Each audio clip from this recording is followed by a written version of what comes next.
starting from today. We'll have a very nice program for the next 7 days because it is not easy to get Dr. Aralumallige for 7 days. He is a very sought after person all over the world. We will begin the program with a lighting of the lamp by our chief guest, Group Commander Mani. I now request Sri Nandakumar to give an introduction to Group Commander Mani and request him to light the lamp. Thank you. The Vishnu Sahasranama Federation, Global Vishnu Sahasranama Federation, and he is a Devi Upasaka. And the most interesting part of Mr. Mani's activities is he gets up every day at 4 o'clock in the morning and does the Sri Chakra Puja. So we are very happy to have you here, sir. And a brief about Mr. Mani's career in Indian Air Force. He was in the Air Force starting from 1961, and he has had a glorious career. And Mr. Mani has been a very, ardent student also within the Air Force, and he has had a lot of academic excellences. He's been academic excellence and performer in electronics and communication, and also he was recognized as the best performer in the Air Force Training School at Ground Training School at Kalahasti, and he has excelled in, as I told you, electronics, communication and radio engineering. He's an extraordinary distinction as the best officer, earning him the coveted awards, Chief of Air Staff and President's Award. He is a high achiever from his days in the Indian Air Force and has continued to do so in his spiritual pursuits as well. I now invite Group Captain Mani to inaugurate this Saptaha by joining others in lighting the lamp. Thank you very much.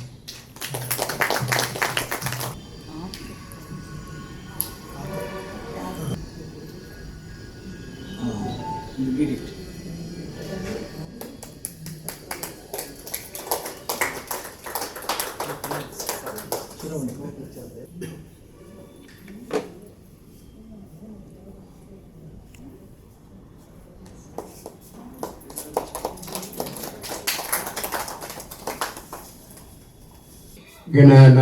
गणपतिगं हवामहे कविकवीनाम् उपवश्रवश्रमम् ज्येष्ठरायं ब्रह्मणस्पत आनश्यन्वन् मोदिभिः श्रीदशादनम् ओम श्री महागणपतये नमः। गुरुर्ब्रह्मा गुरुर्विष्णु गुरुदेवो महेश्वरः गुरुसाक्षात् परं ब्रह्म तस्मै श्री गुरुवे नमः। My salutation to Dr. Aralumallige Parthasarathy, my Sadguru.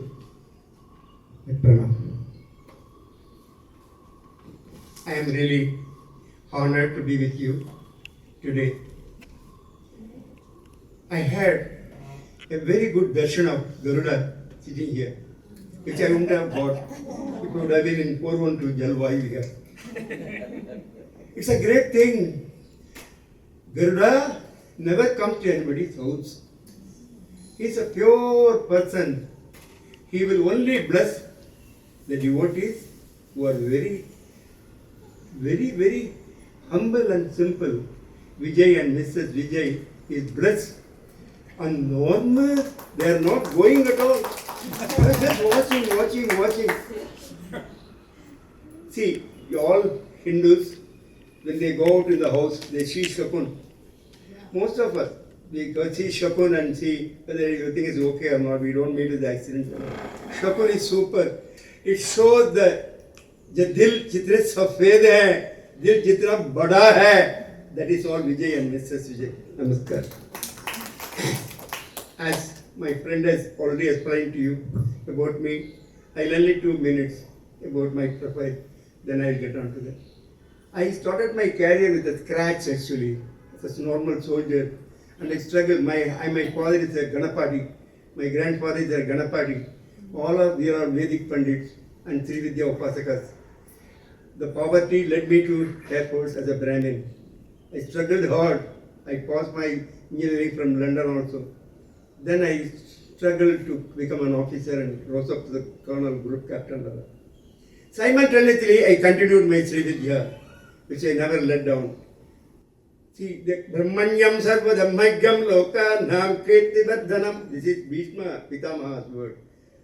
Airports was my karma, because as a Brahmin, I could not survive with 1 rupee and 50 paisa. But I struggled and I never left my, and I faced near about 5 wars. I should have collapsed, but Lord helped me. Sri Vidya looked after me, and I was alive. I faced the war just few hours from my. That's all the experience I want to share it. Now I am crossing towards 90. I am crossing 84. I am watching towards 90 now. Now I need your blessing so. Vishnu Sahasranam has got 108 vakyas, equivalent to 9. It has got 27 Atma, Buddhatma, Paramatma, Muktanam, Paramagati. Like that Atma, if you count, 27 Atmas are there. Please count. 27 number is equal to 9. 108 equal to 9. So, and Krishna was born on 9th man in Avatara. Please understand.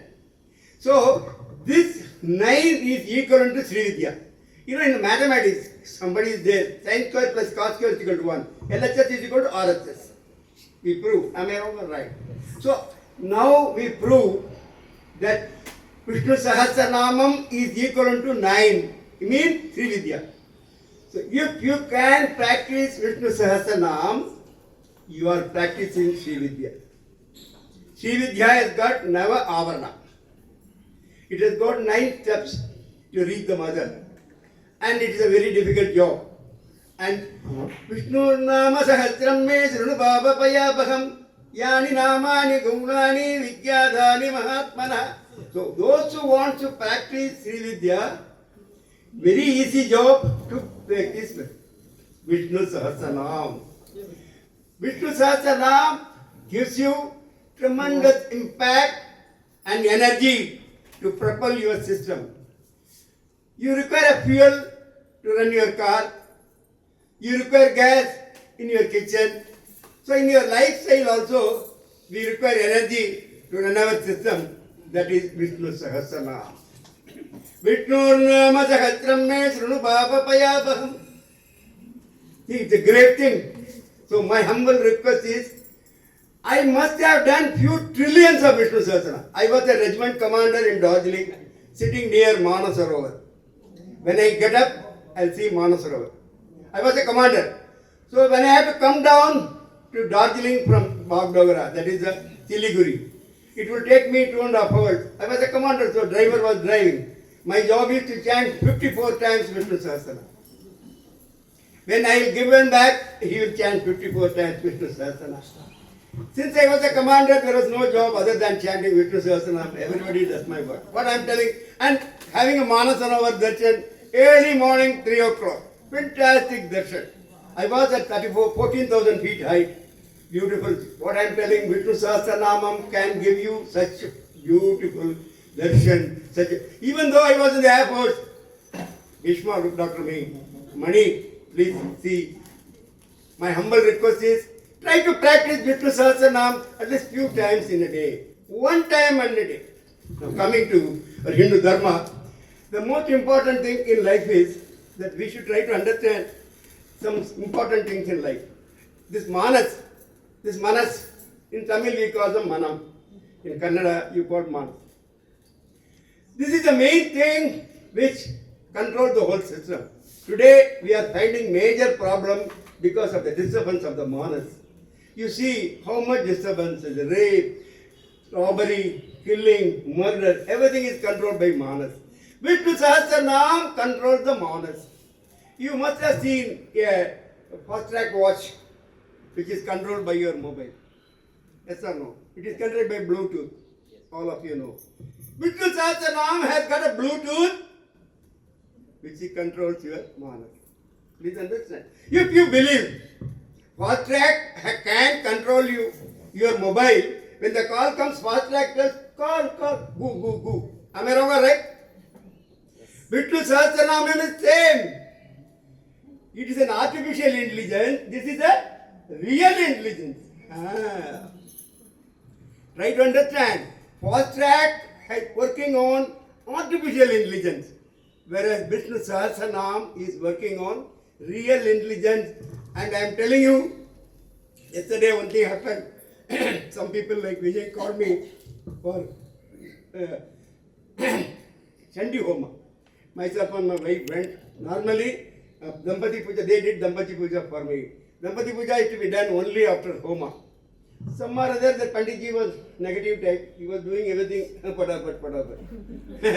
Then I told my Amma, I told her in my Bluetooth, Amma, I want to conclude this program, then only I want Dampati Puja. She said, okay. Program was going on, that man who was doing, he migrated. That's good. Then everything went off. Finally, he remembered Dampati Puja is not done. The person who performed Chandi Homam, he has done 1,000 Chandi Homam. The Brahmin who performed Chandi Homam, 1,000. He came to me, he touched my feet, he said, Uncle, I will do the money. That is the power of Bluetooth of Vishnu Sahasranam. Please understand it. This is yesterday. This Bluetooth of Vishnu Sahasranam, which is a real intelligence, can control your life. And last but not least, try to understand, this is Darbar. All of you know. And this is Pavitra. Normally, all Brahmins use this. But unfortunately, after the British collaboration, we never started using this. This is a feed on in a system. This is a radiation system. When you wear this, your body starts transmitting, everything goes out. This is it's a radiating element. This is Pavitram Karne Dhaya. After the man who wears this, whatever you talk, you transmit. But unfortunately, over a period of time, we don't use this. We do a lot of Parayan, but we don't use this. My humble request, whenever you do Parayan or anything, try to use this. This will transmit your device to the Lord. This is basically a transmission system. And try to use Darba wherever you are sitting. That is a condenser. Whatever energy which is waste energy to go out. My humble request, I am taking a lot of time to you. I will conclude this with only one word. Vishnu Sahasranam or Sri Vidya is a very good device to clean your manas. Manas is clean. You can travel 89, 90, 100 years. There was one lady, Mangala Bhaskar. She is here. Her mother-in-law stayed for 106 years. 106 years. Manas has got power. Every human being lives for 120 years. So please try to practice Vishnu Sahasranam and Sri Vidya to the extent possible and use these devices so that your life becomes simple. I request your permission to facilitate them, give the blessings of Amma. See, I am basically Sri Vidya Upasaka, I told you. And I got my darshan with Amma. That is a great thing in my life. And I am a Sri Chakra Upasaka. So, for last 70 years I am doing it. I not stop. Today, because of Vijay called, I cut short her. I told her, just give me half day leave. They came. And I will request Amma to bless them. Please.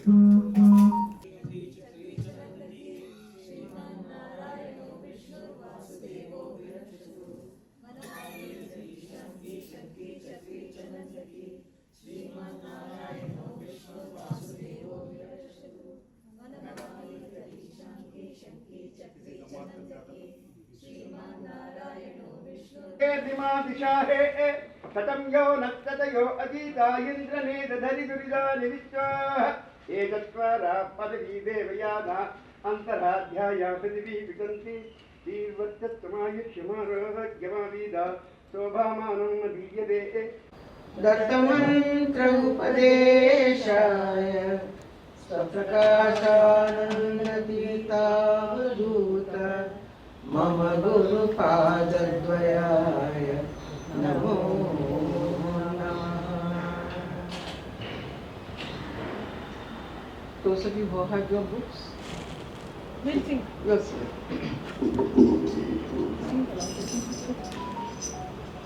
Just want to add one line before I start singing.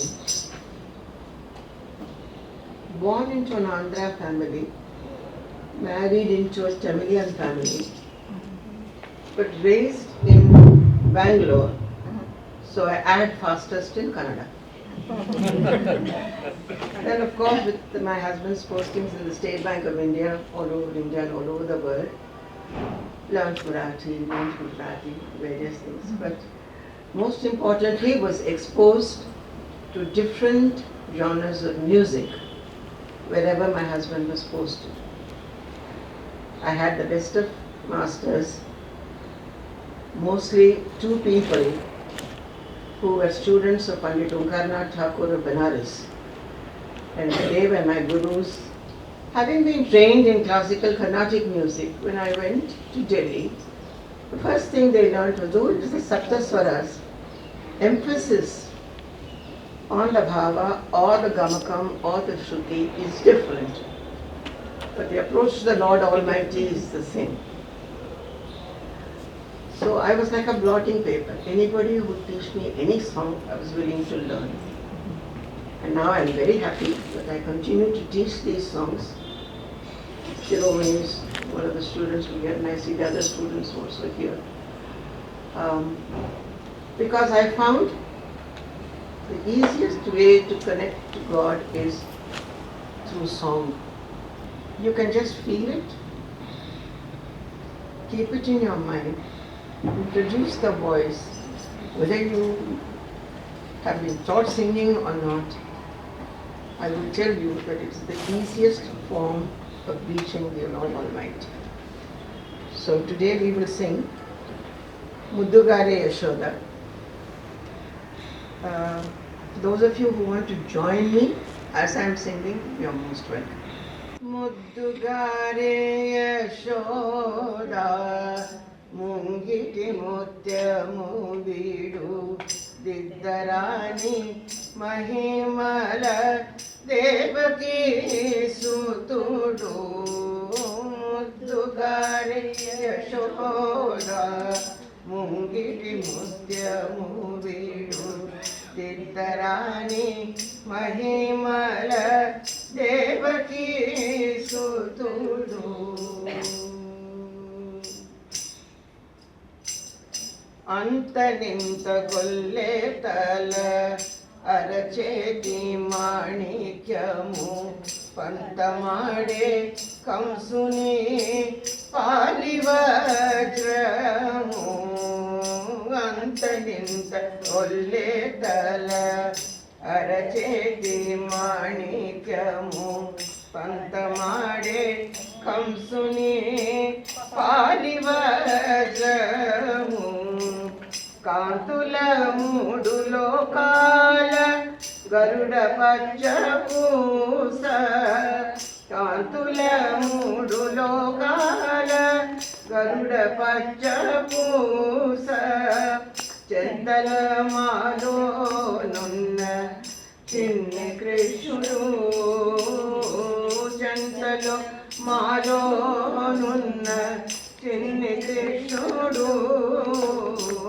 Muddugare Yashoda Mungiti Mutyamu Vidu Diddarani Mahimala Devaki Sutudu Ratikeli Rukminiki Rangumovi Pagadamu Miti Govardhanapu Gomedikamu Ratikeli Rukminiki Rangumu Vipagadamu Miti Govardhanapu Gomedikamu Satamai Shanka Chakrala Sandula Vaiduryamu Satamai Shanka Chakrala Sandula Vaiduryamu Gadiyai Mammu Gache Kamalakshudu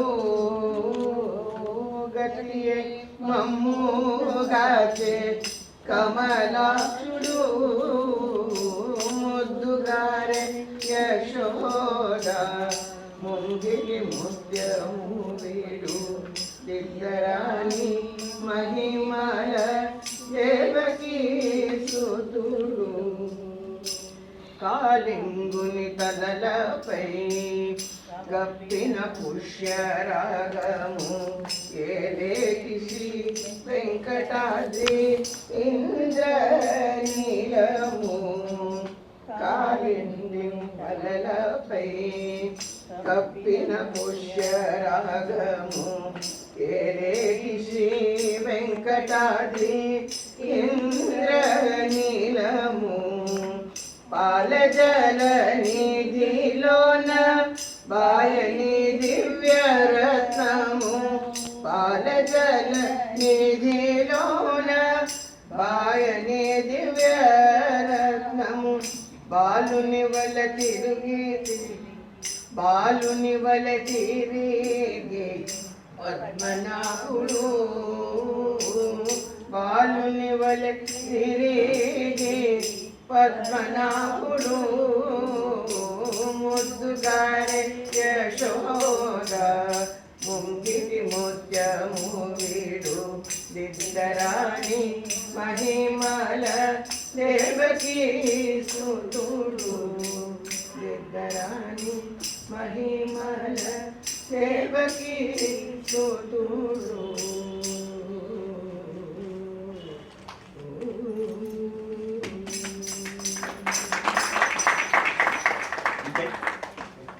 श्रीमन्नारायणोर्विष्णुर्वासुदेवोऽभिरक्षतु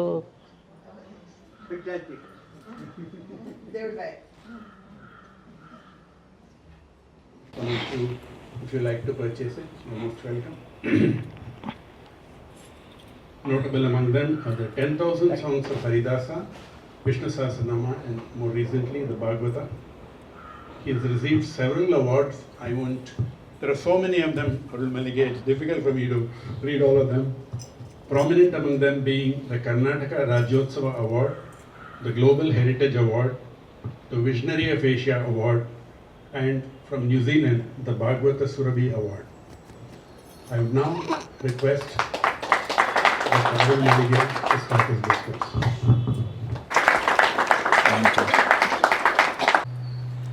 Krishna Ramchandra Lakshmi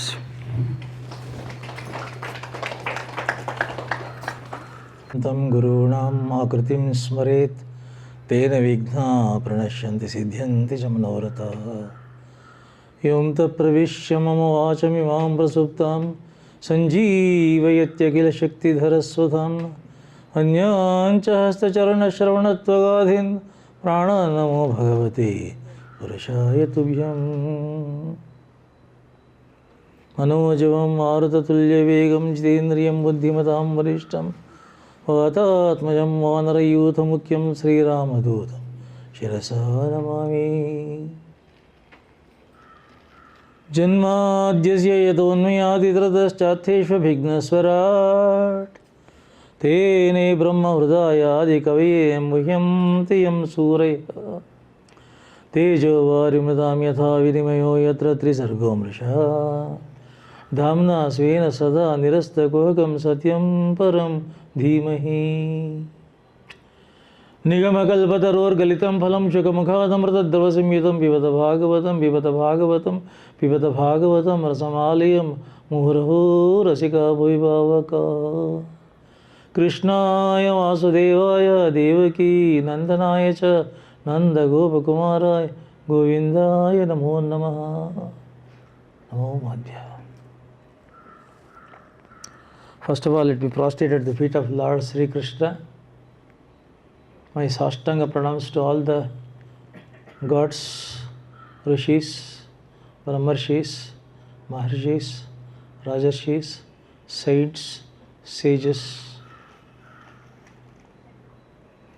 My salutations to Group Captain Dr. Mani for lighting the lamp and making a very auspicious inauguration of the Bhagavad Saptaha. For 54 years continuously, if any man is actually getting up early morning at 3:30, up to 12:30 in the afternoon continuously doing the Sri Vidya Sri Chakra Puja, it is Dr. Mani. Today we were privileged to have him amongst us, and he graced by blessing our Vijay and Shiromani. Thank you, Dr. Manish. Today we have here Dr. Mani as chief guest, Dr. Ravindra Kustagi, who has translated. This is my Kannada Bhagavata, which has seen several editions. It has become very popular. And many people were asking it has to come in English so that the next generation can actually understand it easier. I requested Dr. Ravindra Kustagi. He beautifully, befittingly, extraordinarily translated it. He is Dr. Ravindra Kustagi.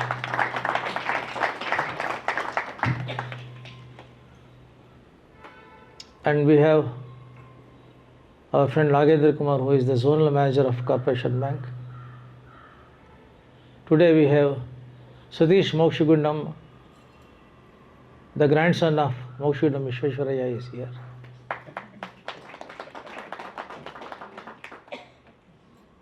We have many distinguished persons here. But much more than that, we have very sincere Hare Krishna Bhaktas here. That is the real qualification. For the next 1 week, please join me in this divine voyage.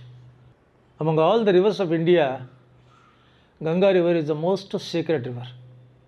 I have traveled all across the world. I have traveled 52 countries. Wherever I was going, I was asking one simple question for all the NRIs. What is your ultimate ambition in life? Supreme aspiration in life? What is it you are longing and craving? Please tell me. Invariably, every person who lives in different parts of the world, Indian, a Hindu, a Sanatani, they were telling, my one ambition, only one ambition, last ambition, the supreme ambition is to go back to India and take a holy dip in Ganga river. I will take a holy dip in Ganga river. That is more precious than billions of dollars that I am getting here. This is the sentiment.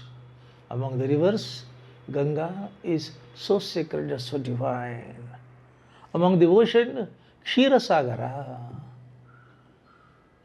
Lord Mahavishnu always sleeping and floating on the Ksheerasagara. So beautifully. Among the Parvatas, mountains, Meru Parvata. Tejas, vibrance, radiance, brilliance, fire power, Agni. It is Agni. There are so many sages and saints and rishis. But among all the rishis of the entire millions of years, one rishi who is standing outstanding, Narada. Because just by touching the Veena string, he can enter into the Vaikuntha with his cosmic passport and universal visa. Among all the animals, the deer, devil animal, the lion. Among all the letters, Omkara. Akara, Ukara, Makara. Omkara. The vibrations of Omkara. The whole world is actually bound by that Omkara. Among all the yagnas, yagas, Japa yagna. Among all the japas, who gives the answer and who questions it? Dharmaraja questions Vishwacharya. Kinjapan muchyater jantur janma samsara bandhanad. In Bhagavad Gita, Arjuna asked the question, who is the best among the yagnas? Krishna says, Japa yagna is ultimate. Take a thread from here, edge of the thread from here, Dharmaraja asks, okay, yagna is ultimate, yagna is the best, japa yagna is the best, but which japa? Which japa? There are so many stotras, stutis, stavanas and everything. Kinjapan muchyate arjantur janma samsara bandhana. By chanting which particular stotra, by doing which particular stotra japa, you will be able to get over from the clutches and the control of the birth and death permanently. Please. That is japa yagna.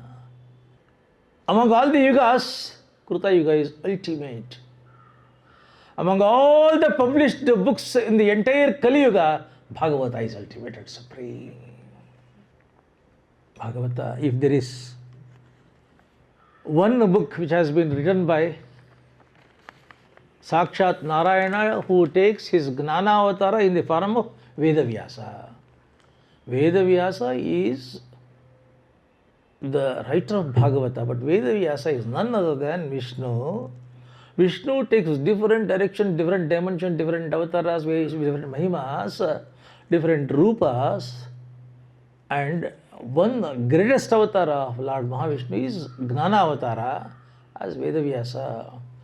He was actually, he classified the Vedas, codified the Vedas, catalogued the Vedas, categorized the Vedas, indexed the Vedas. Made it easily readable, simple, understandable. He has given Upanishads sense and essence of the entire Vedic scriptures and Vedic understanding. He has given Mahabharata. Not, I am telling, not the Indians are telling, not the Sanatanis are telling, the most celebrity European literary scholars are telling, all the European and Western scriptures and epics are dwarfs compared to Mahabharata. And no other book has come in the past and no other book can come in the future, not in the same way, at least nearer to Mahabharata. That is the heights of Mahabharata. The concepts, whatever problem you have, whatever psychology you have, whatever understanding you have, whatever misunderstanding you have, whatever relationship you have, every type of structure and these things are conceptualized, beautifully presented in the form of Mahabharata. It's the same Vedavyasa who has given you the Brahma Sutras, formulas and principles of the entire Vedic philosophy. And to make it easily understandable for the common people, he has brought out 17 Puranas. 18th one is Bhagavata. But much more than everything, the only one dialogue for the last 5,000 years which is ruling the entire world, and one dialogue which has been translated into thousands of languages of the world, it is Bhagavad Gita. Dialogue between Krishna and Arjuna. It is Vedavyasa who has given this dialogue. And in spite of giving all that, Vedavyasa was still not happy, not contented, not feeling complete, not feeling adequate. Something has to be done. I missed something. I have not given something. He was just moving around on the top of the Badri hills, on the Shamya Prasa, his ashram. In front of his ashram, Vedavyasa moving this side, that side, from that side to this side, that side. He is unrest, not happy, feeling inadequate, discontented. Something is missing. I am not done fully. Suddenly he listens to the beautiful melodies of the Mahati Veena from Narada. Gives ears. The sounds, the most beautiful melodious sounds of Mahati Veena comes nearer, comes closer. Now Narada appears. Narada falls at the feet of Vedavyasa. Looks at the face. Vedavyasa, you have given the entire world of knowledge to this world. You have given everything to this world. You have given the classified Vedas. You have given Upanishads. You have given Brahma Sutra. You have given Mahabharata. You have given 17 Puranas. You have given Bhagavad Gita. Still, why this unrest? Why this discontent? Why this unhappiness? your face is not of peace, tranquility, happiness, and satisfaction. You are expressing that you are living in a very distant, remote area from the peace and tranquility. What has to be done? What is the problem? Vedavyasa keeps silent. Then Narada once again falls at the feet of Vedavyasa. Please allow me, I will clarify the reason for this unhappiness. Vedavyasa hints, go ahead. Narada now says, you have classified the Vedas and given so much of Vedas and Vedic scriptures to the world, but these people in Kali Yuga, they have converted the entire Veda for Prayoga and for Karma Kanda. Not the essence of the Vedas. For Karma Kanda, they used it. You have given Mahabharata, such a fantastic, magnificent scripture. But Mahabharata, I asked somebody asked a lawyer, what is Mahabharata? He said, it's a litigation problem between the cousins, not a big issue. Look at this. And I asked another person from DRDO, what is Mahabharata? He said, the arms and ammunition and the war strategies for the 18 days, that is the crux of Mahabharata. For DRDO fellow, arms and ammunition used for 18 days, that is Mahabharata. As another fellow is the culprit basically, what is Mahabharata? Says, Shakuni is the ideal there, I say, Shakuni is the ideal there. I asked another fellow, what is Mahabharata? It is Karna Rasayana. Karna Rasayana. Charity of all times. Who can come nearer to Karna, I say. I asked another fellow, what is Mahabharata? He said, the determination to kill anybody and everybody, the challenging determination, the ultimate determination, Duryodhana, he is the masterpiece. So, Narada is explaining, even though with all the good intention you have given the Mahabharata, still for many people, it is Dushasana who is the hero, Shakuni is the hero, Karna is the hero. And when you are reading the Mahabharata, mind doesn't get the peace of mind. It is disturbed, it is perturbed. All types of characters of the people and the egocentric activities, attitudes are fully there. So, you have given Mahabharata, but misused. You have given Brahma Sutras and Upanishads. Both have gone above the head of even intellectuals. Nobody could understand what it is. You have given Bhagavad Gita. Everybody says so popular. Nobody has read it.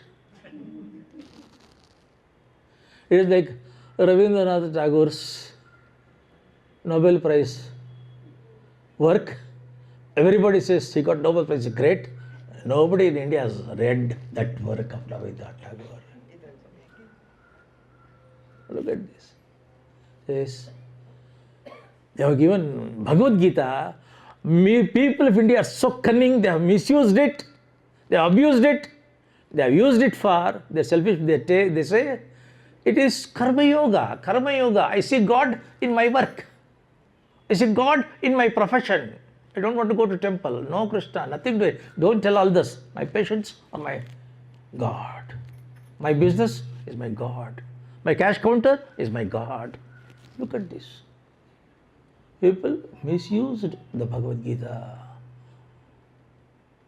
So, none of the words that you have given to this world as the treasure of knowledge have really benefited the people. Nobody dared to tell you, I am clarifying it to you, don't mistake me. Then what has to be done next? One thing has to be done. You have missed in the border. You have missed in the border. What is that?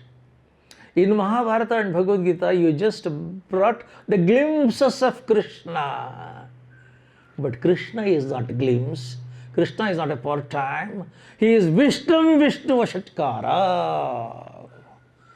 He is completely the entire world. He has embraced the whole world, everywhere and everything and for everyone. If there is a solace, if there is a peace of mind, if there is an ultimate destination, if there is a realization for the life that you are living, it is Lord Sri Krishna.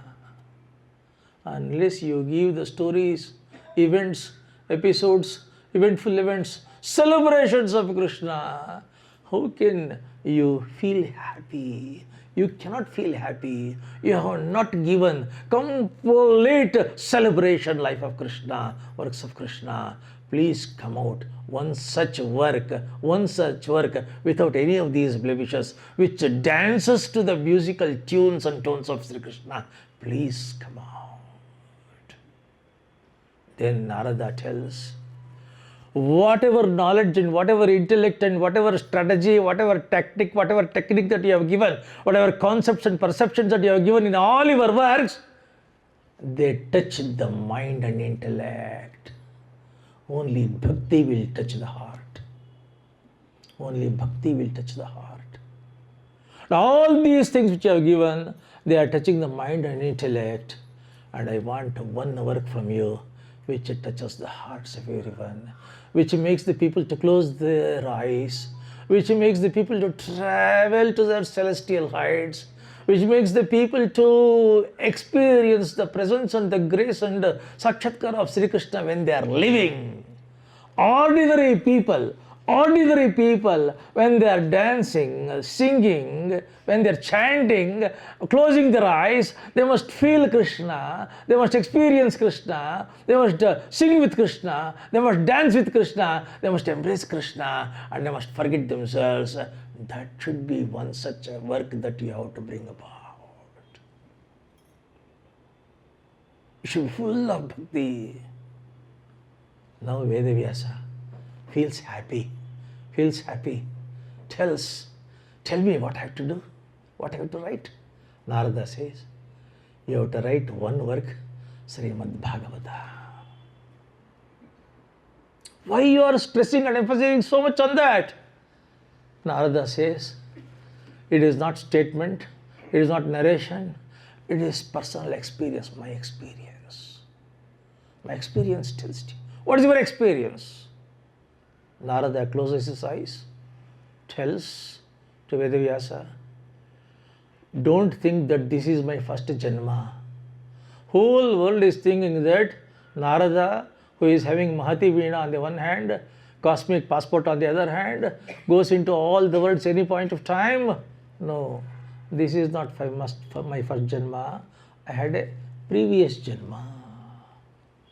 In my previous janma, I was born to a dasi, a maid servant in a very remote village. Ter poverty, only my mother, nobody was there.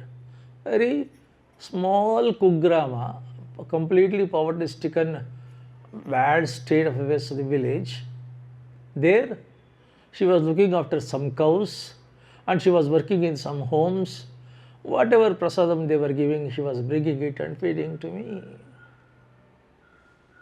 One day, some Swamijis came to our village. They assembled in a mantapa. Suddenly it started raining. Heavy rains came and they did not like to go out of the mantapa. They stayed there. Chaturmasa started. The moment Chaturmasa starts, sages, saints, Swamijis, sannyasis, they cannot move around. They have to be there in one place. So the Swamijis, they called all the village people. They told, it is heavy raining. Chaturmasa already has set in. So allow us to complete our Chaturmasa in this Mantapa ashram itself. Villagers felt very happy and they said, whatever cooperation we want, everything will be given to you. So they supplied provisions and wood stuff and everything. And for cleaning the ashram, cleaning the utensils, maintaining it, housekeeping. They requested my mother. So my mother every day early morning at 3:30 she used to get up. Because it was heavily raining, it was a small hut. They did not like to leave me there in the hut. So she was carrying me also. I was a small child of 4 or 5 years. She was carrying me there also to the mandapam. And I was sitting in the mandapa, corner of the mandapa. Early morning, 4 o'clock, those Swamijis, they were going to the nearby river and they were taking the bath there. They were coming by chanting the stotras there. Then they were coming here. They were putting their mandapam there. They were starting doing the puja. They were placing the flowers, tulasi. They were chanting the stotras. And lot of different musical instruments were used in the puja. Then they were actually doing the Naivedya, Abhisheka, Mangalarati, everything as a small boy of 5 years, seeing that. Then after the puja, they were giving the tirtha to everybody and giving to my mother also. My mother used to bring it and she was giving the tirtha to me. After the prasada to everybody, they were giving it to my mother and my mother was giving it to me. Then in the afternoon, those Swamijis were calling all the villagers, the ladies and the youths and the boys and everybody, and they were giving the upanyasa, pravachana, etc. In the evening, kirtan and nartan and chanting, everything was there from early morning 3:30, 4 o'clock up to late 10 o'clock in the night. Continuously the Swamijis and the stotras and the japas and arati, puja, archana, naivedya, mangalarati, upanyasa, pravachana, kirtan, nartan, bhajan, dancing. A 5-year child, seeing, listening, completely engrossed it and completely immersed in it, completely submerged in that, and naturally time doesn't care and time doesn't spare, and the Chaturmasya came. All the Swamijis, they wanted to go. Villagers were virtually crying. And Swamijis went out. Senior most Swamiji who went out suddenly looked back. I was crying, a small boy of 5 years crying. He came back. He lifted me and he brought his mouth towards my ears. He told me, close your eyes. I closed my eyes. He just gave one small shloka, asked me to repeat it. I repeated. Then he explained, God, Mahavishnu, is like this. This is his form. Remember the Vishnu's form, his rupa. Chant this stotra. That will be tapasya for you. Go ahead. I bless you. Then they went. Within the shortest span of time, within 15 days or 1 month, in the evening, when my mother went to the cow shed to fetch the milk for me, it was completely dark there, and she was putting her hand, thinking that she is getting the milk from the cow. It was not the milking from the cow. A most venomous, poisonous snake was there, and she was bitten by that snake. Within next moment, she fell dead. My mother died. And my only contact and connection and relationship with the entire world was my mother. I lost that. And for me, there is no need of re-establishing any other link or connection. Immediately I remembered the Swamiji gave that mantra, Rupa of the Vishnu. I started walking, walked miles and miles in the midst of the forest, just sat on a big rock, closed my eyes, started chanting that stotra, doing the japa, forgetting the whole world, looking internally into that Vishnu's Rupa. I was chanting and chanting. I don't know how many days. At one particular point of time, there was such a terrific sound from the sky, thunder from the sky, lightning from the sky, which compelled me to open my eyes. The moment I opened my eyes, I was wonderstruck.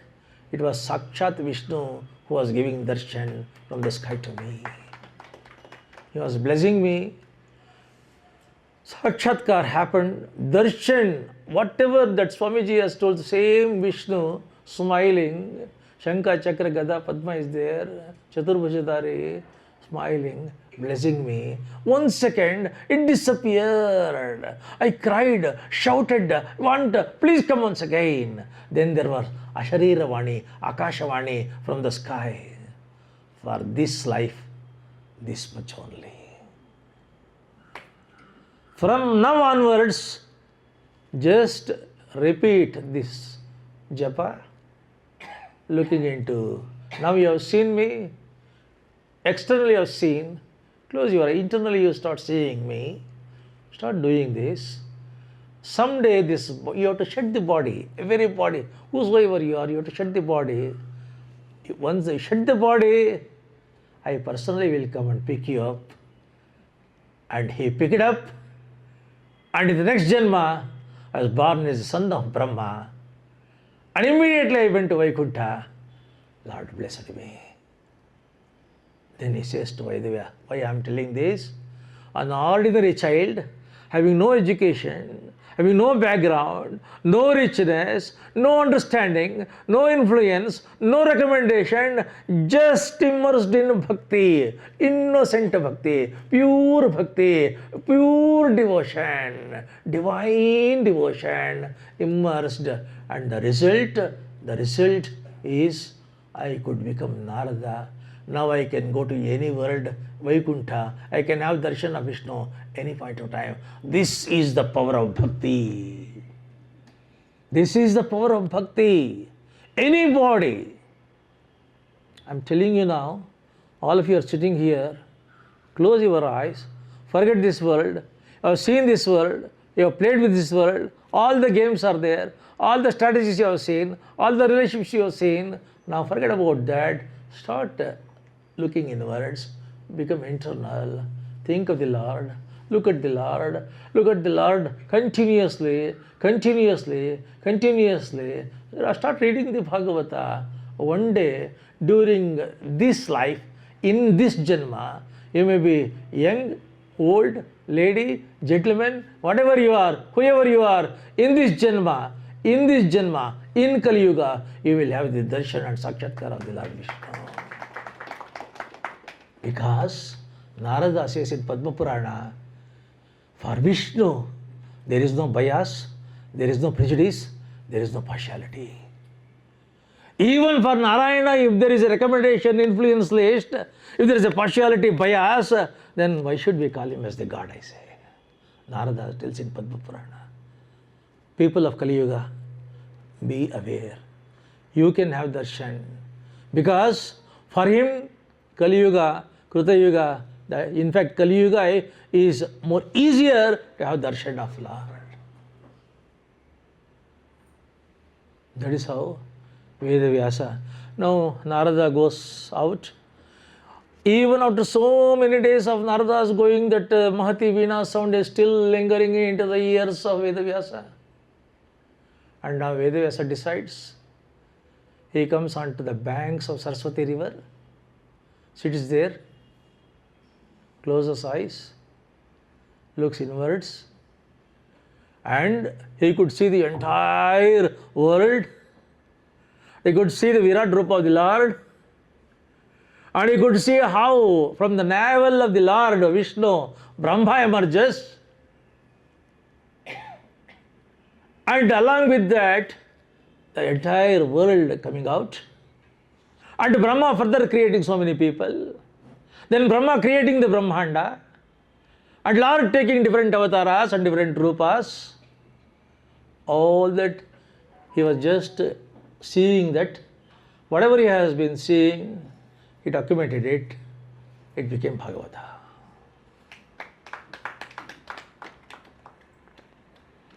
Bhagavata is the pinnacle of the Indian spiritual literary history. In fact, if you want to swim in the ocean of devotion, just enter into the Bhagavata. That's all. It's the ocean of devotion. You want to trekking, mountain of Bhagavata. That is the real trekking. Triveni Sangama means not the Prayagraj. It is a confluence of the Gnana, Bhakti, Vairagya. That is the Triveni Sangama in Bhagavata. Gnana. Whatever you call as the ultimate knowledge, the whole world. Knowledge which gives you the asmita, the personality, the meaning, the character, the understanding, grace of the Lord, blessing of the Lord, that is the knowledge. Knowledge which doesn't actually do anything to you is no knowledge. If at all you want to experience the taste of the Amrita in the Kali Yuga, come to Bhagavata. People call something as the Kalparuksha and the Kamadhenu. Whatever you want, it's going to give. Whatever you aspire, you are going to get it. Whatever you think is going to happen. That is Kamadhenu and Kalparuksha. And Kali Yuga, if there is one Kamadhenu and one Kalparuksha, by just listening to that, reading that, remembering that, retaining that, understanding that, analyzing that, thinking of that Bhagavata, it's like Kalparuksha and Kamadhenu. Whatever you think, it's going to happen. Whatever you want, you are going to get it. Narada and Vedavyasa and Shuka Mahamuni, all the three greatest luminaries, celebrities of the Indian Sanatana Dharma, all the three, they promise, they commit, they take a challenge. Just come to Bhagavata, whatever you want, think of it, it's there for you. That is Bhagavata. Why it is so great and auspicious, I say? It is not the story of the we people, it is the story of the Nanda Gokula Vihari. It is the story of the Bhakta Dukkha Parihari. It is the story of the Gopijana Manohari. It is the story of Dushtajana Samhari. And Shuka Mahamuni tells to Parikshita Raja one thing: while you are living here on the earth as a common man, not reading what is moksha, not thinking what is moksha, if you want to experience the real moksha sukha, forget the world, enter into the world of Bhagavata, read full Bhagavata, giving complete heart and soul into it, you experience the moksha sukha here itself. There is the commitment of Narada. Moksha sukha. It is the essence of the Brahma Sutra. All the vibrations of the Gayatri Mantra, which is so powerful, if you want to listen to that vibration, it is there in the Bhagavata.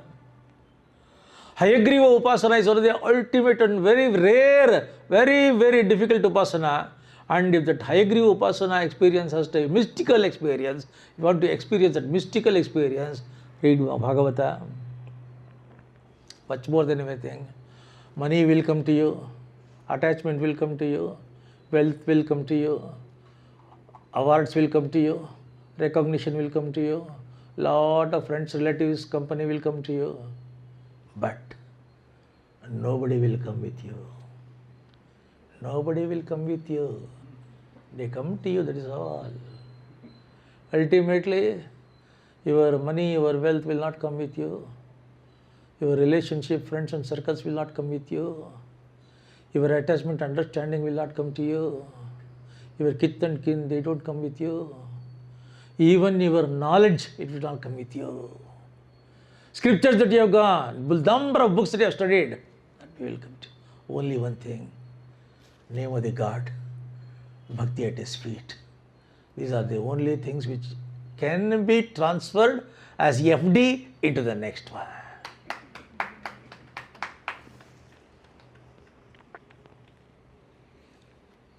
Padma Purana tells one thing: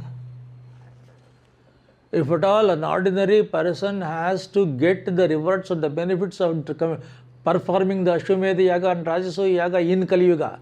In Kali Yuga, it is very difficult to perform Ashwamedha and Rajasuya. And if at all you want to experience the benefits, the phala, rewards of performing, celebrating Ashwamedha and Rajasuya, reading the Bhagavata will give you the rewards and benefits of performing thousands of Ashwamedha and thousands of Rajasuya. Then, among the days, Ekadashi is the most holiest. Among the Tirtha, Saligrama Tirtha is the most sacred. Among the plant, Tulasi plant is ultimate. Among the Dana, Annadana is final. Among the best thing to listen and read is Srimad Bhagavatam. Why Bhagavata? Bhagavata has the Sannidhana of Omkara, Gayatri, Purusha Sukta, Mahamantra, Om Namo Bhagavate Vasudevaya, Om Namo Bhagavate Vasudevaya, Om Namo Bhagavate Vasudevaya.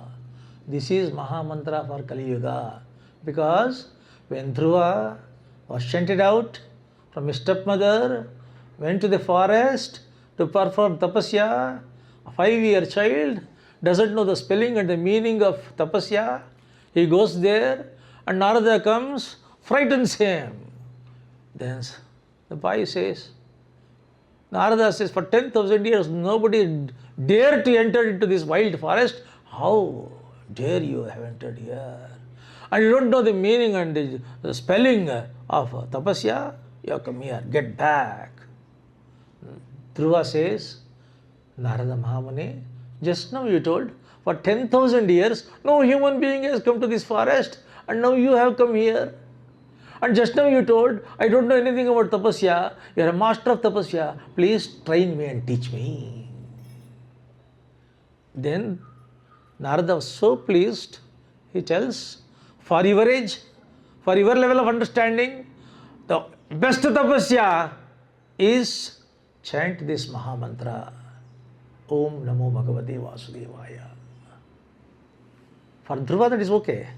Why for Kali Yuga people? The mental state of all the people of Kali Yuga is just like Dhruva. Dhruva was a 5-year child. Narada tells him, for this age, this itself is Tapo Mantra. What is that? Bija Mantra, Kilaka Mantra, Tapo Mantra, Siddhi Mantra, Om Namo Bhagavate Vasudevaya. What is the impact and effect of it? It could make Lord Vasudeva to come and bless, give darshan to Dhruva. In Kali Yuga, the mental and psychological and intellect state of everybody, just like through 5 years, body has grown and body has grown and the body has grown within stagnant, stationary. It has remained.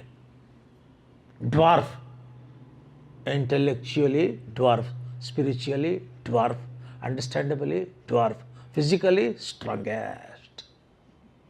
So, Mahamantra for 5-year prescription is prescribed for these Maha people of Kali Yuga. That is Mahamantra. Om Namo Bhagavate Vasudevaya. Vasudeva mantra is a Vedic mantra. Narayanaya vidmahe Vasudevaya dhimahi tanno Vishnu prachodayat. It is the Vedic mantra. Just now our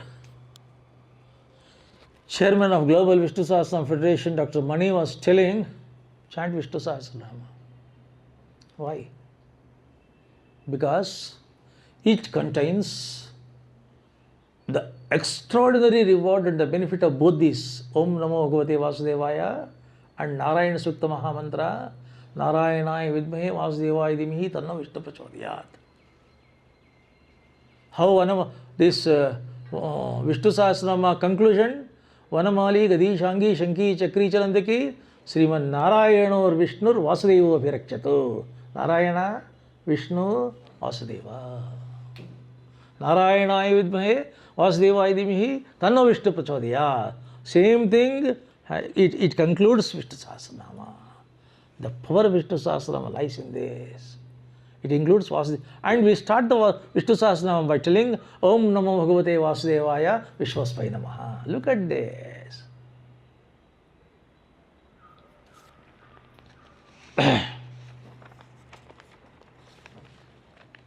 Puraneshu sarveshu Srimad Bhagavatam Param Yatra Pratipadam Krishne Gayate Bhudarshibihi. Among all the Puranas, among all the 18 Puranas, Bhagavata is Sreshta. Because Pratipadam, Yatra Pratipadam Krishno Gayate. That means every word and every letter in Bhagavata sings, dances for Krishna. It's Krishna everywhere. Shlokartham shlokapadam ma nityam bhagavatodbhavam patasva sumukhi vapi adichyasi bhavakshayam. at least one shloka per day, half shloka per day. If it is not possible, at least one word from Bhagavata, you read it, you have conquered this janma. That's what it says.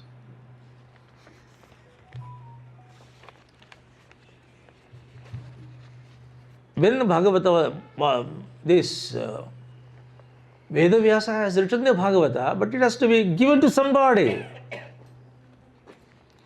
Vedavyasa has written Vishnu Sahasranama, it has to be given somebody to broadcast it, telecast it, popularize it, present it, project it. So Vishnu Sahasranama, Vedavyasa has written it and he has given it to Bhishmacharya. Bhagavata is written, but he has given it to his own son Shukacharya. Now the question comes, is he like a present chief ministers who want their own sons to take charge of everything? Shuka is the son of Vedavyasa. There were so many greatest and greatest saints and sages in front of Vedavyasa. How is that he has selected only Shuka, his own son? That question actually comes in. Suta Puranikaru clarifies that to Shaunakadis. Suta Puranika says, one day, on the bank of the river, old Vedavyasa, oldest Vedavyasa, were chilly, trembling and shivering, could not see anything, has got a stick, walking stick in his hand, slowly moving around in that oldest of the age, just on the bank of the river. And beautiful ladies, they were taking the bath there. The moment they look at the Vedavyasa, immediately they rush with their dresses and they started wearing the saris. All them jumped into the bank of the river, started wearing the saris. Vedavyasa slowly gets down there to the bank. He was amazed, he was surprised. But he asked the question, young woman, I am such an old fellow, oldest fellow, ancient fellow, trembling and shivering, can't see even for that matter. And I don't know whether this day or tomorrow, when I am coming here, why so much of lajja? Why so much of hurry, rushing, taking the sari, running and wearing the sari? Just 2 minutes earlier to my coming, just 2 minutes earlier to my coming, my son Shuka came in the same road in which I came. I saw that he is 18, beautiful, enchanting, youthful, wonderful, very attractive, fascinatingly beautiful youth, and he was going here.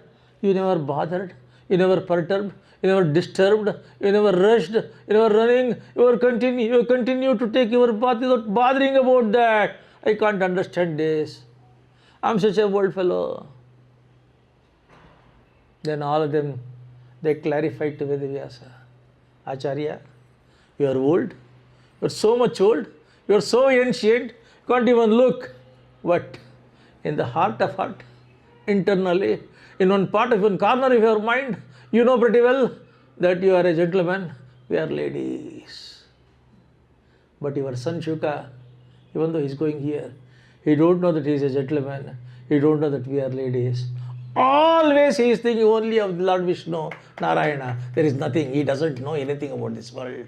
That is the difference. Vedavyasa tells to Narada, this is the ultimate qualification I wanted to hand over the Bhagavata. Now when Parikshit Raja, I will tell you after this, Parikshit Raja was cursed by a small child of 5 years called Shrungi, son of Shamika Rishi. And the curse was, that person who has insulted my father who was doing the tapasya has to die 7th day from today from a snake bite. And the name of the snake is Takshaka. Invincible Takshaka. The moment the father listens to this shapa, he opens his eyes. What a terrific, heinous crime you have committed, my son. This Parikshit has had the darshan of Krishna when he was in the womb of his mother. And he was virtually, he's a dead fellow and he was brought back to life by Krishna. Now you are actually giving death sentence to him. But 5-year fellow, your curse is so powerful, so power packed, so ultimate. No power in the earth can actually neutralize it, can take it back, because you have the Gayatri Siddhi. Only one thing that we can do, at least inform him, let him be mentally prepared.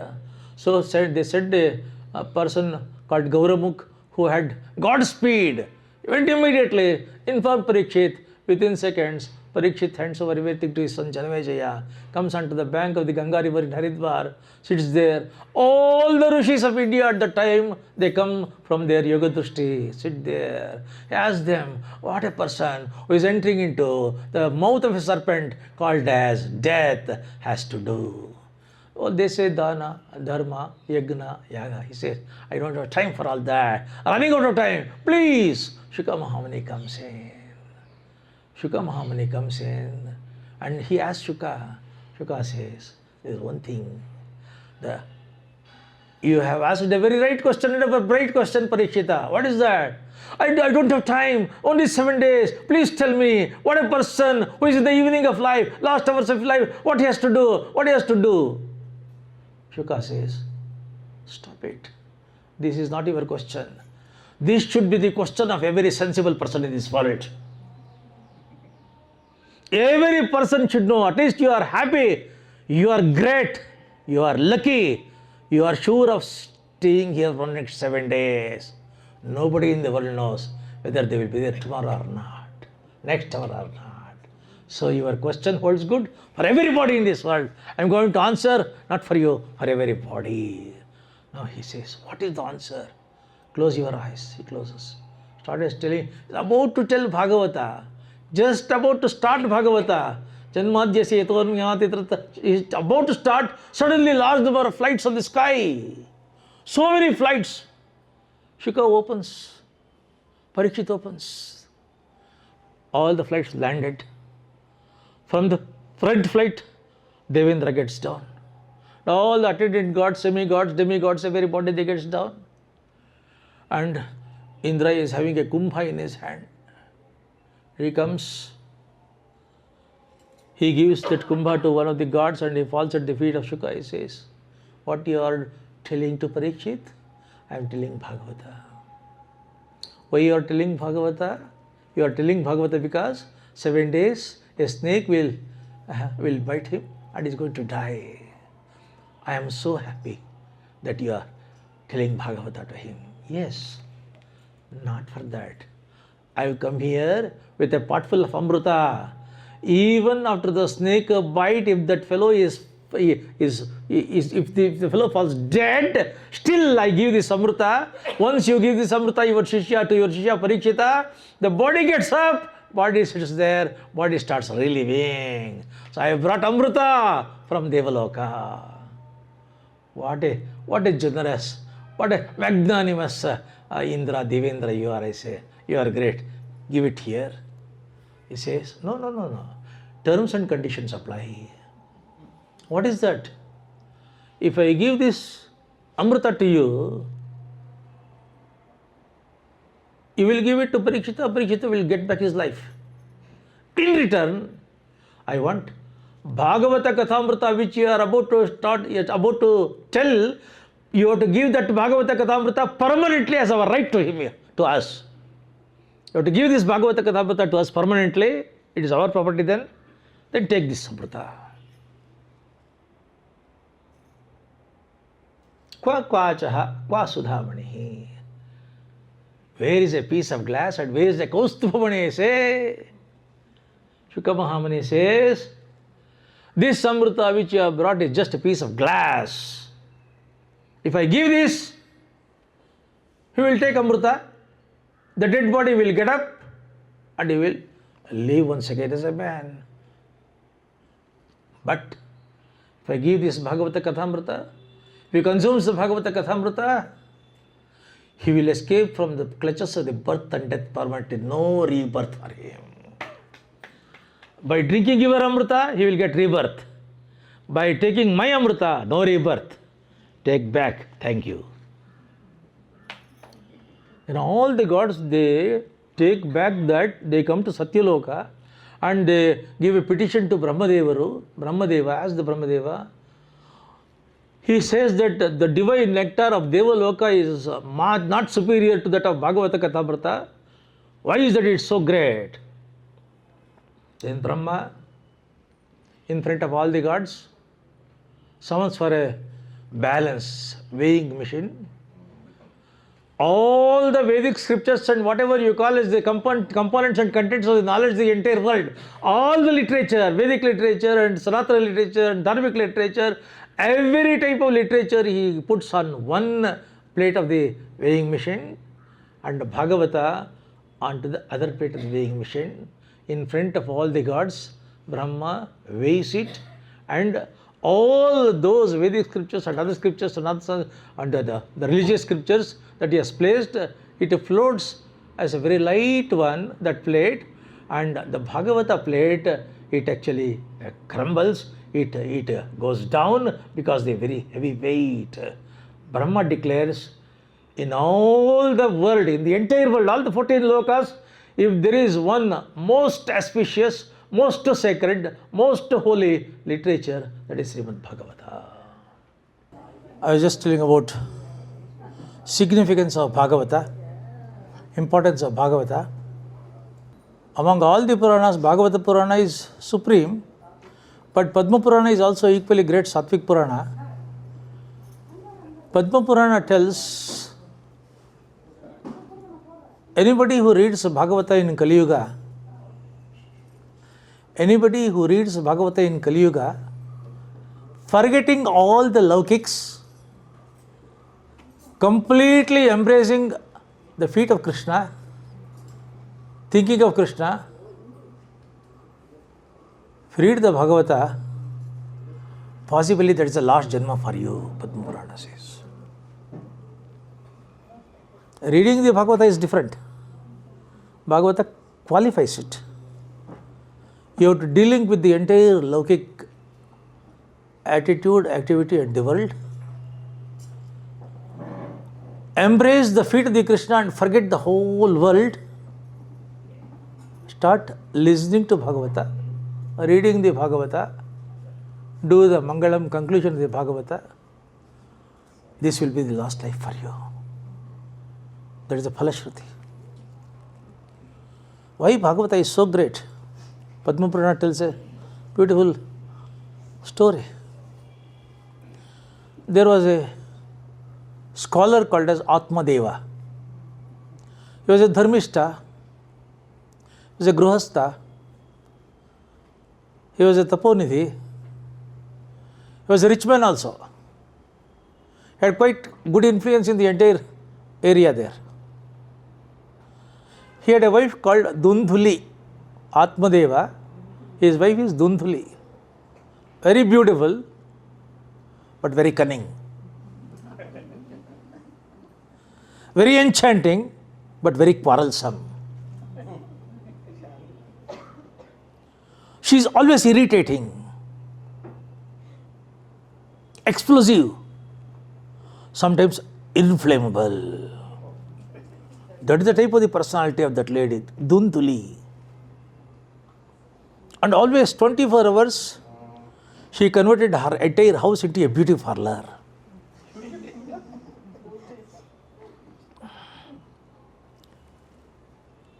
Unfortunately, even though that Atmadeva had every riches and all the influence, all the people, everything, still he had no children. He was a great scholar in Dharma. He knows, we don't have these children, we will not fulfill the Pitruruna. So to complete the Pitruruna, to fulfill it, you must have the children. So as he did not have the children for a long time, he goes to the forest and meets a Swamiji, saint. Falls at the feet of the saint, prays for a child. In the beginning, Swamiji tells, be natural. Whatever God gives, you have to accept it. You should not be greedy. He has given, okay. If he has not given, then it's no. You are a very powerful Swamiji. You can do and undo things. You can bless. You bless us, definitely I am going to have the child. Please. He pestered upon like anything. Ultimately, Swamiji thought, okay, he is praying so much, let me grant him the blessing and the prasada. He gave a fruit with the blessing. Give this fruit to your wife.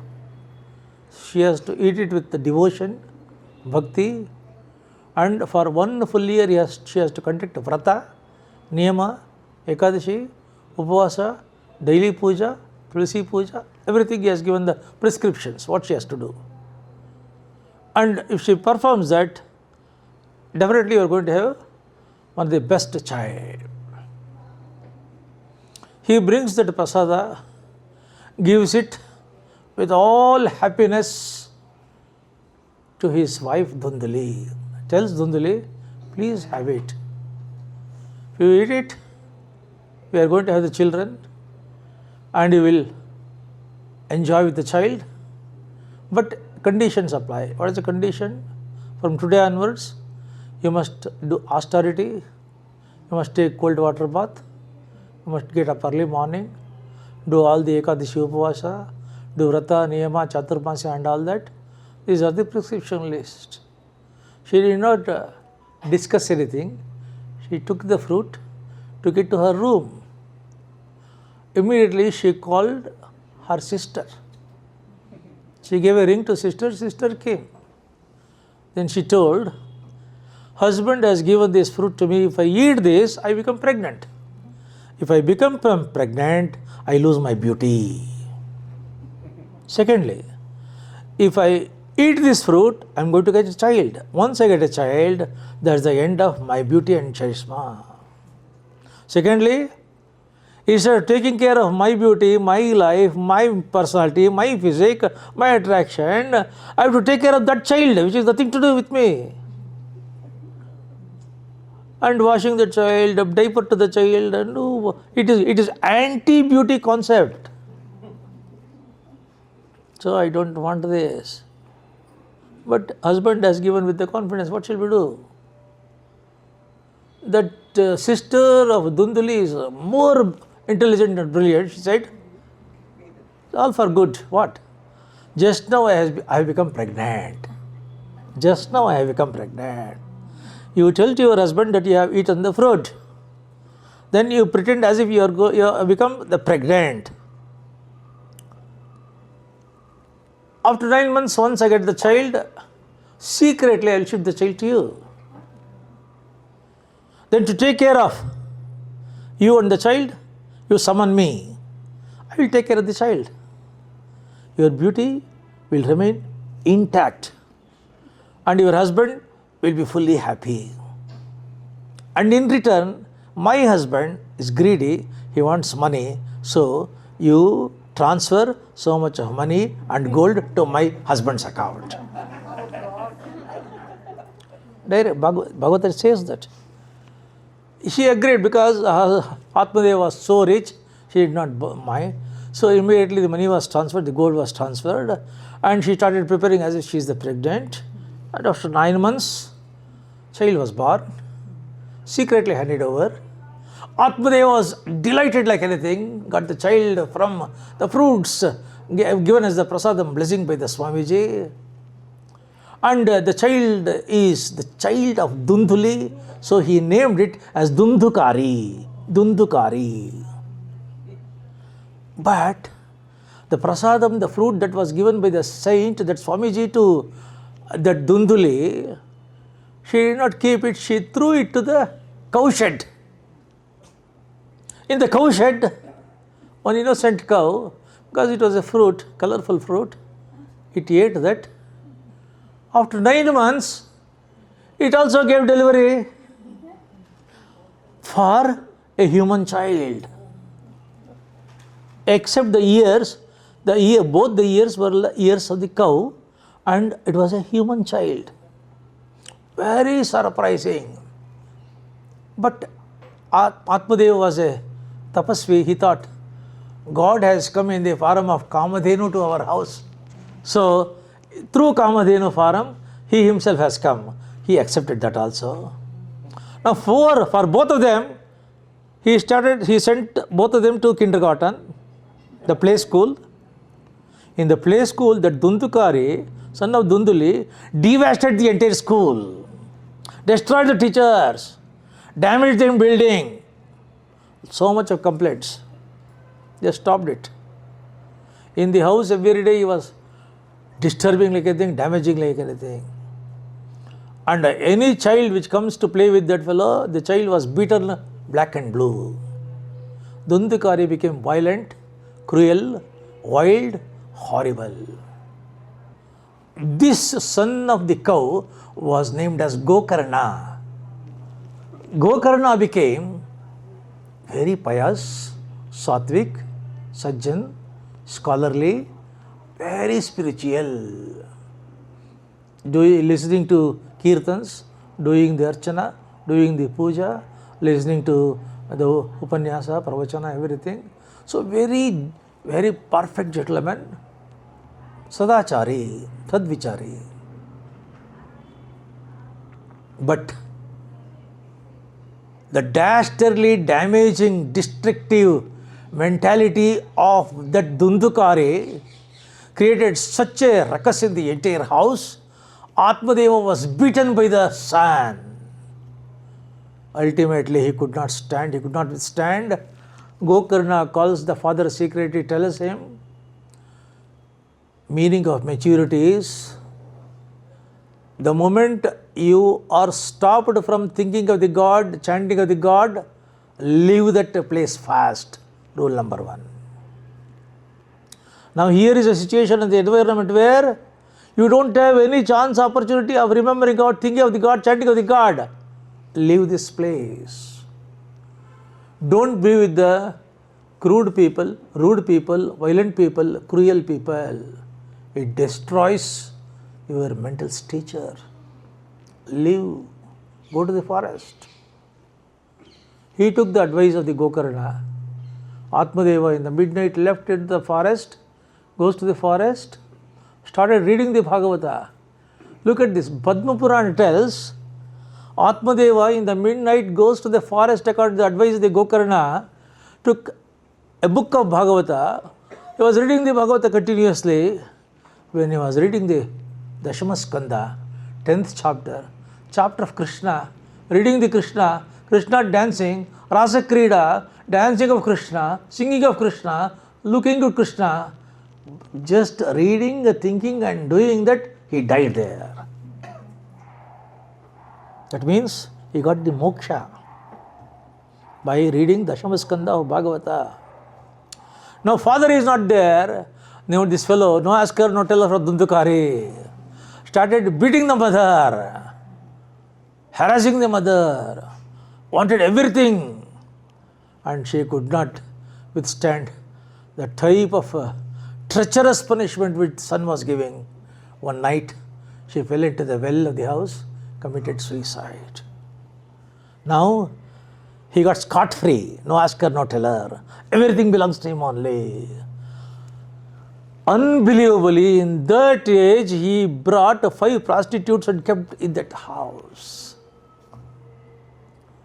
They observed all these fellows' transactions. He was paying them daily wages.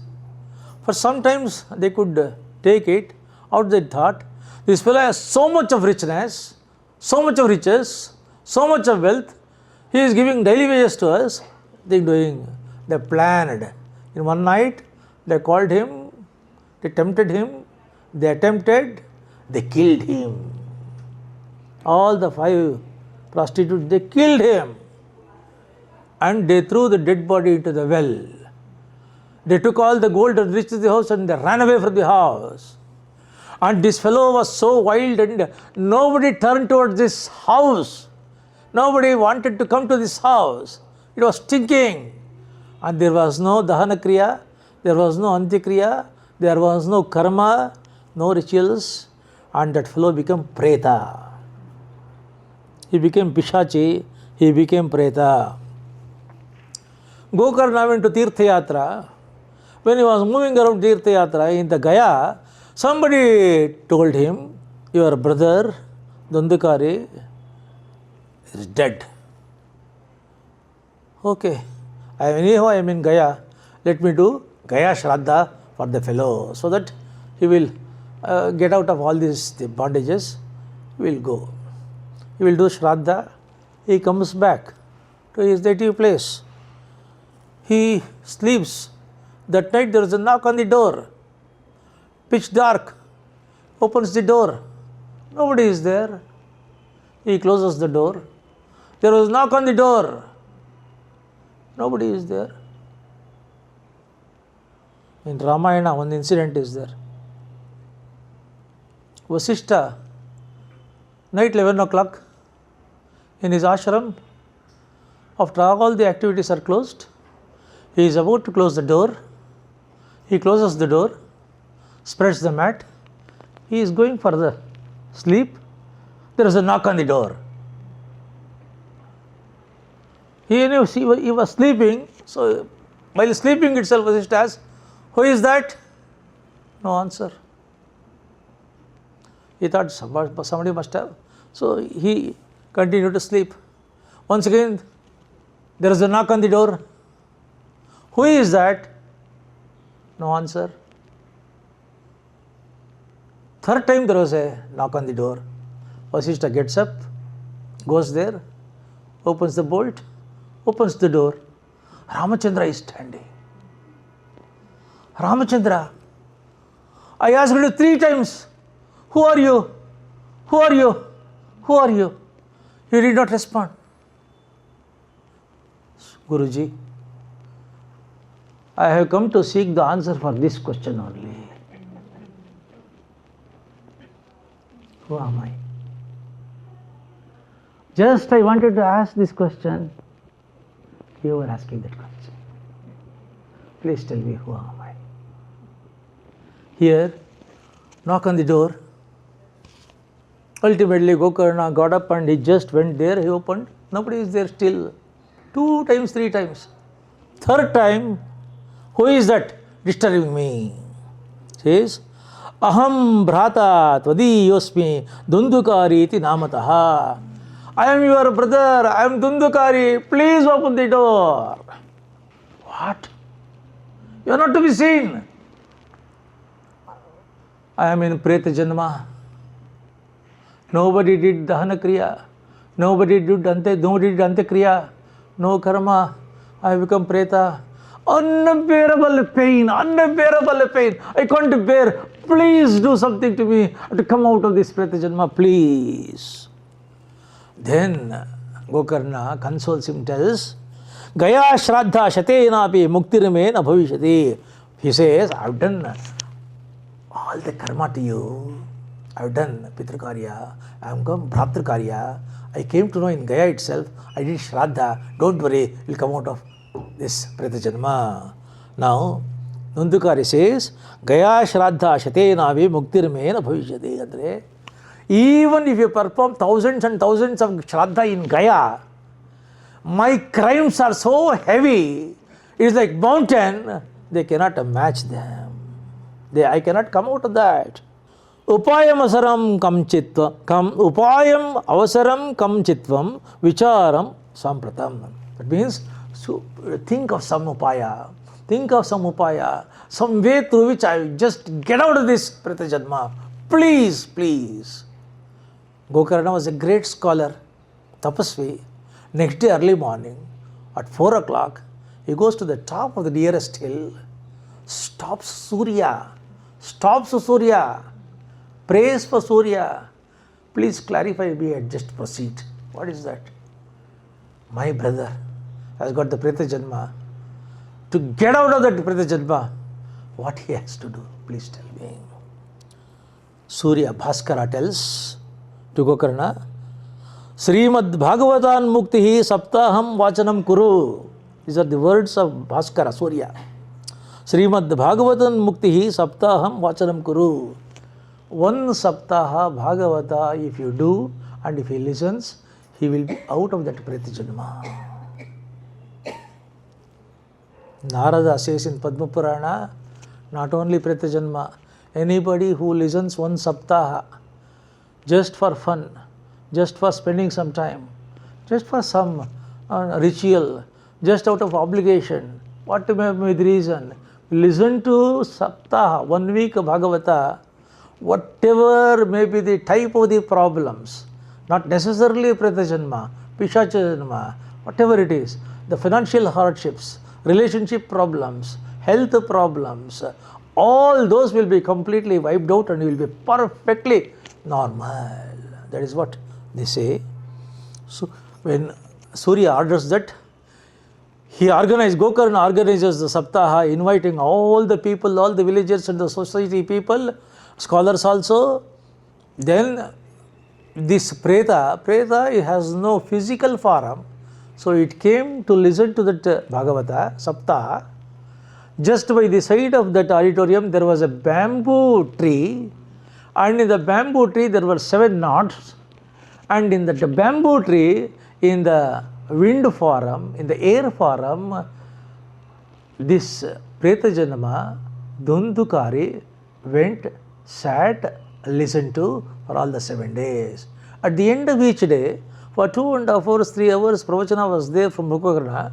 At the end of that, all them were they are going out, but Gokarna could listen to the sound. 1 knot from that bamboo tree was completely getting loose, and second day, 2nd knot, 3rd day, 3rd knot. Finally, Navam Sapta Dinaischaiva Sapta Granthi Nivedanam. All the 7 granthis, the 7 knots were completely broken, and the 7th day what happened? 7th day, a new man emerges from the bamboo tree. How that fellow was there? The earlier day it was Preta. Today, Divya Rupa Dharo Jatas Tulsi Dama Manditaha Pita Vasa Ghanashyamo Muguti Kundalanvitaha. That Dundukari, that Preta now has become Pitambharadari, Kiriti, with Kundala, with Tulsi Male, and Devarata has come, and attendants, Devadutas, they invited him, they welcomed him, and he congratulated, he fell at the feet of the Gokarna, and he went into the Ratha, and he went to Svargaloka.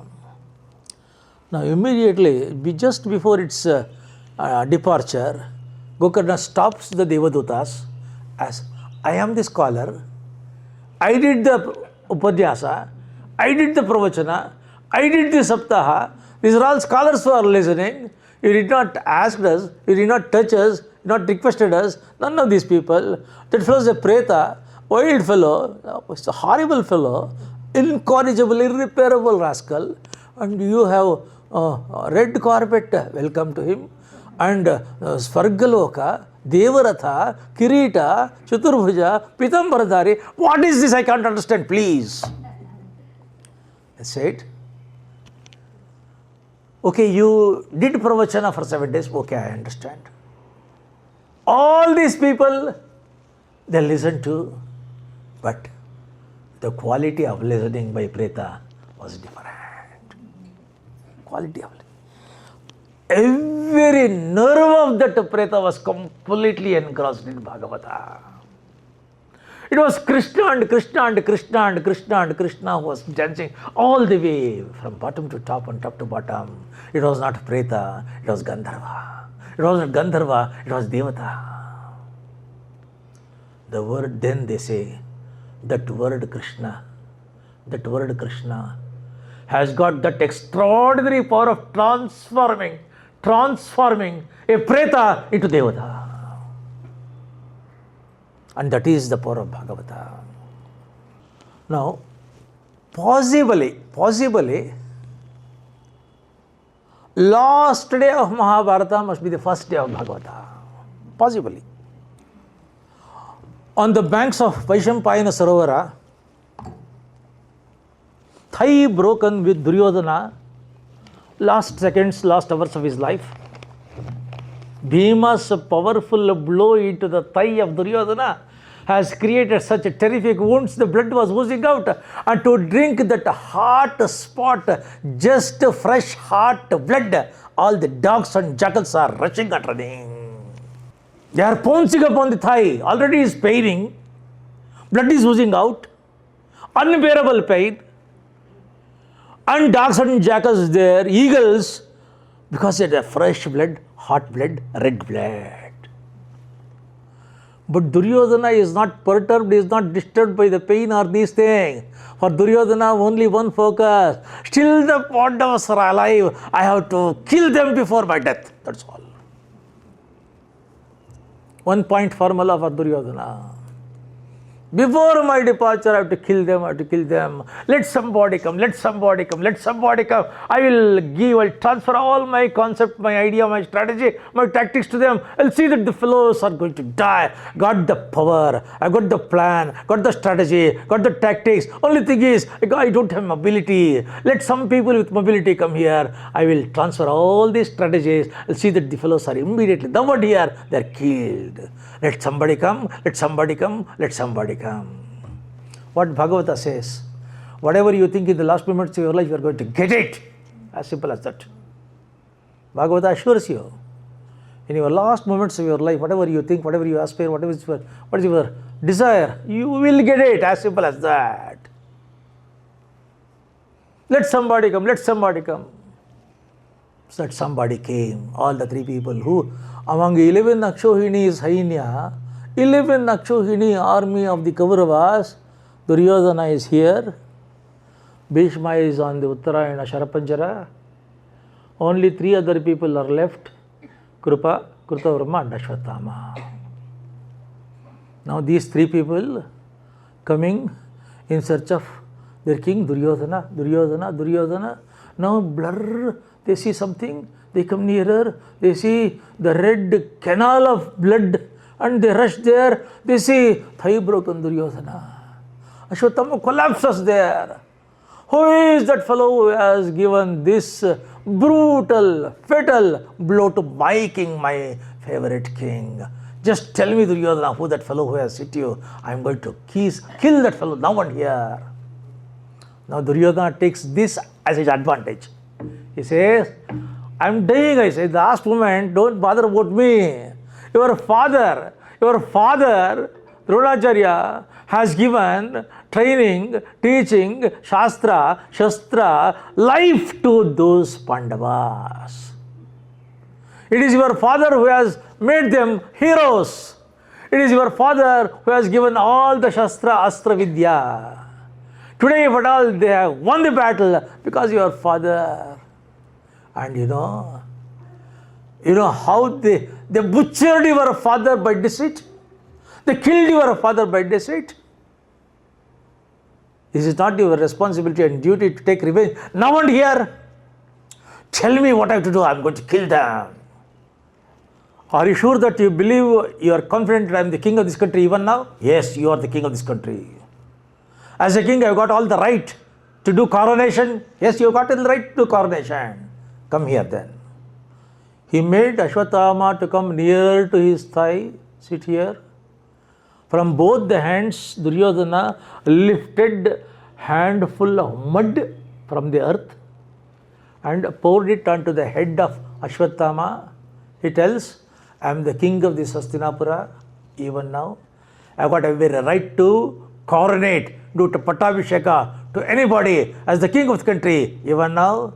This is the Pattabhisheka. This is the Ratnabhisheka. I am coronating you. You are the king of this country from this second. Give me 2 promises.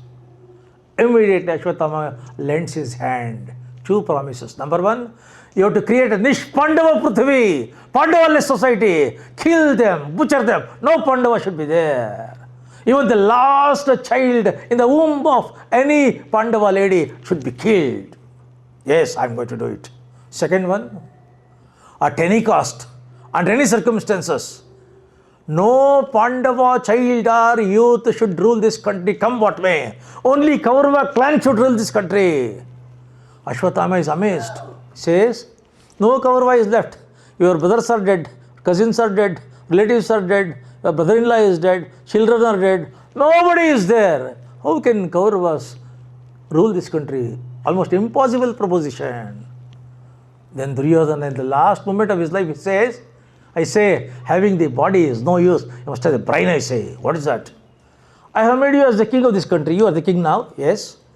My wife Bhanumati is the queen of this country. You know about it. Yes. Bhanumati is a beautiful queen, you know. You are a very young and beautiful king. Yes. From the coming together, from the confluence of this king and the queen, if the child is born, that child can rule this country, not the children of Pandava. Give me the promise. First indecent proposal of this world.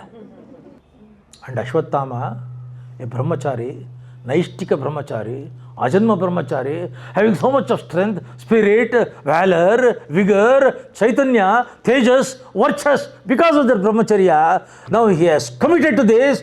Immediately, within second, he was silent. He could not answer, he could not resist, he did not reject. Within second, silence became acceptance. He lost all the strength, all the stamina, all the stability, all the spirit, all the power of brahmacharya.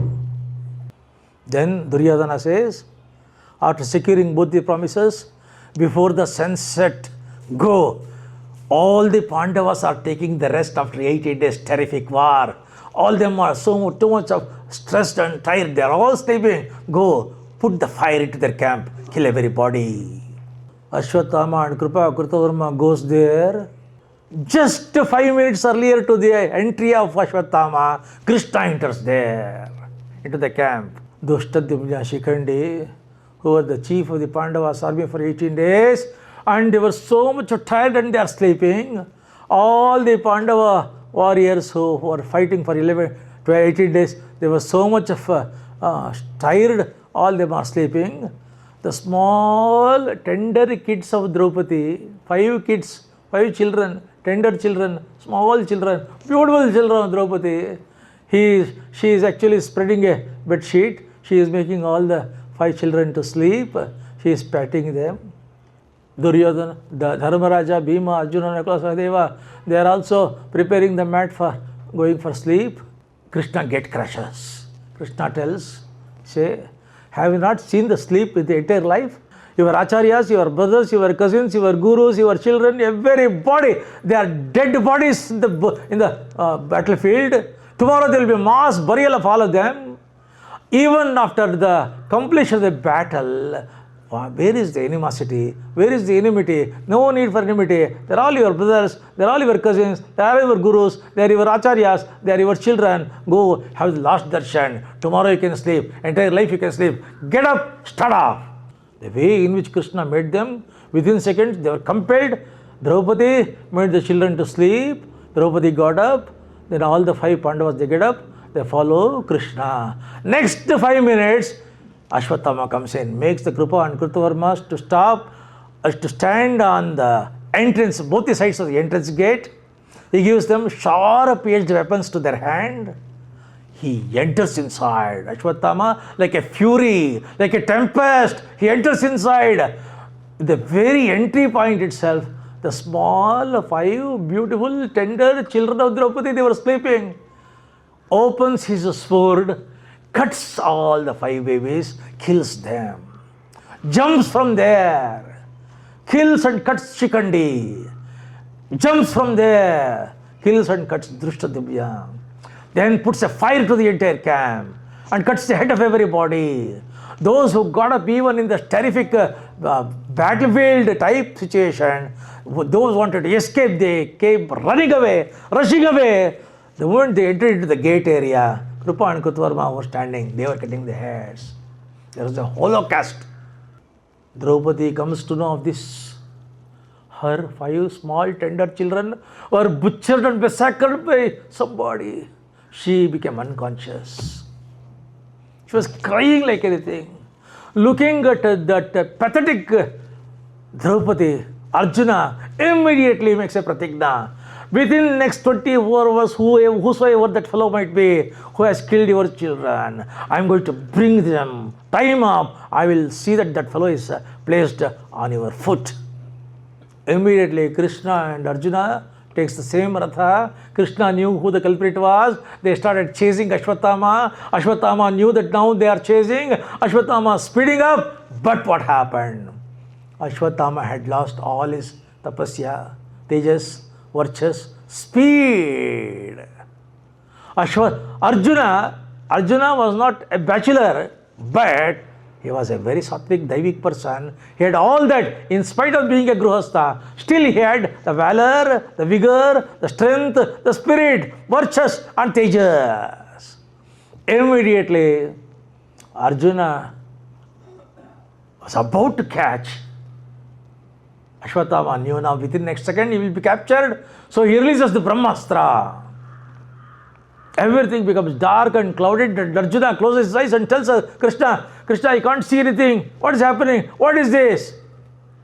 Then Krishna tells, it is the same Drona who has started releasing the Brahmastra to Ashwatthama. The same Dronacharya has taught that Brahmastra to you also. Release Brahmastra. So Arjuna now releases the Brahmastra. Both the Brahmastras, world holocaust, Third World War. Immediately Vedavyasa emerges there, orders, commands, next seconds, both of you should withdraw, neutralize that. This is the command order. Arjuna obeys it, withdraws that. Ashwatthama could not.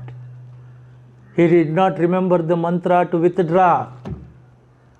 Then Krishna tells Arjuna, you yourself, you withdraw that. Then they captured Ashwatthama. Ashwatthama was thrown at the feet of Draupadi. Draupadi is still unconscious. Unbearable pain because loss of 5 children. Bhimasena, terribly wild, takes the Gada. Next second, I want to crush this fellow from my Gada. Arjuna says, he is my prey. I have fought. I have captured my Gandiva, my sword. It should cut this fellow. Sword of Arjuna, Gada of Bhima, both of them on the body of Ashwatthama. Terrific situation. In the terrific commotion, Draupadi opens the eyes. Draupadi looks at that. She says, stop it first. Why? Don't kill him. Are you a woman? Just now you have lost 5 children, small children, tender children, by the butchering, killing of this fellow. You are telling that don't kill. Bhima says, nothing doing. I'm going to kill him now. Draupadi says, no. Why? Understand one thing. If you could conquer the entire Mahabharata war, you have become the heroes. It is because of your arms power. And who has given the Shastra Vidya to you? Dronacharya, your guru. You have read the Shastra also. What the Shastra tells? Father will come in the form of the son. Son is nothing separate from the father. Father himself takes the form of the son. This Ashwatthama is none other than Dronacharya. Can you kill your guru? Don't kill him. Then Bhima tells, after 14 years, for the first time, we are getting the governance and administration. Whole world is looking into our law and order handling. This fellow is a criminal fellow, hardcore criminal fellow. If this fellow is allowed to go scot-free, people will lose confidence in our administration and governance. Nothing doing. I will not spare. I will not care. I'm going to kill. I'm going to crush. Becomes wild. Draupadi says, not for that. There is another reason. What is that? I have undergone Agnatavasa, Vanavasa, Vastrapaharana, testing, Pariksha, Agni Pariksha, all types of insults heaped upon me. And I could tolerate that. I could bear all that. But this Putra Shoka, losing the children by a woman, unbearable pain to me, Putra Shoka.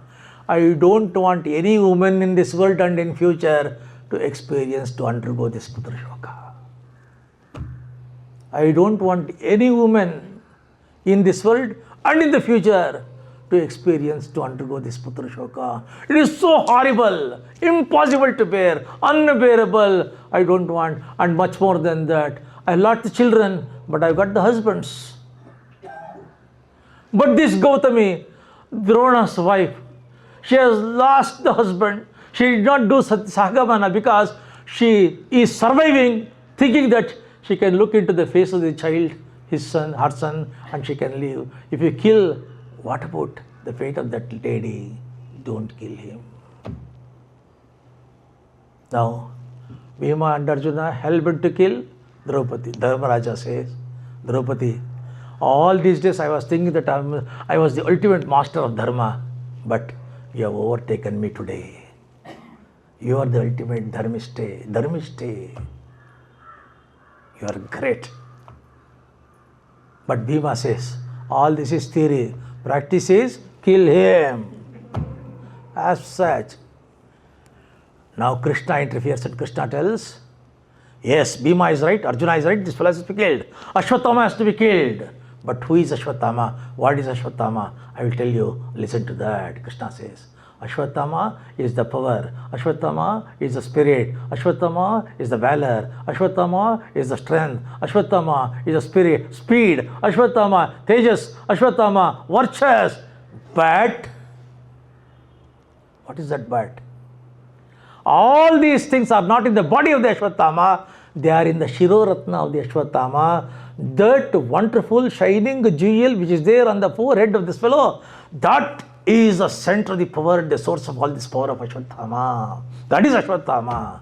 This is just a piece of body, that's all. Within next second, Arjuna takes the hint, the clue of that, takes out the sword, cuts that Shiroratna. The moment it is cut, just like a mad fellow running out, Ashwatthama goes like a mad fellow. And Krishna has already cursed him.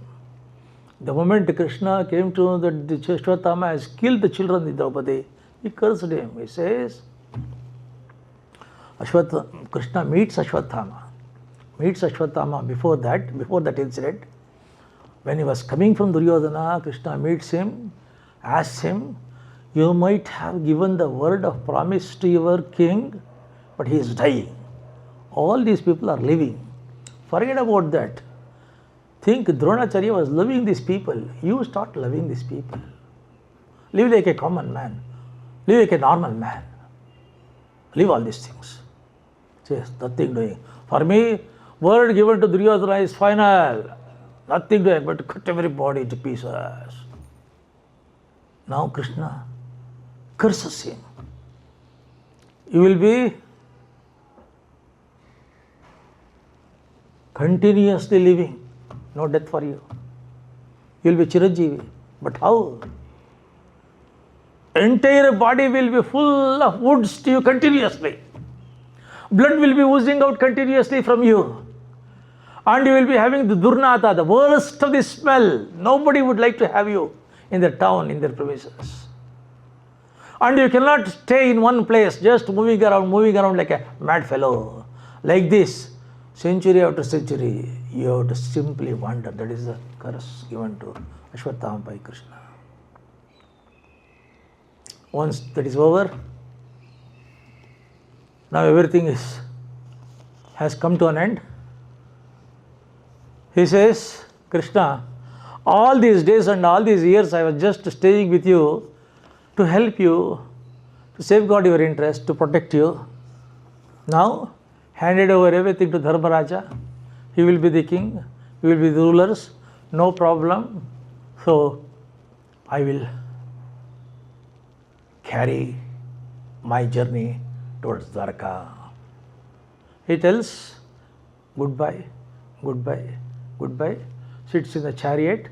Chariot is about to move. Immediately, Ha Krishna Dwaraka Vasin, Pahi Pahi Mahaprabhu, Pahi Pahi Mahabaho, Deva Deva Jagatpate, Nanyam Tudabhyam Pashe, Yatra Murti Parasparam.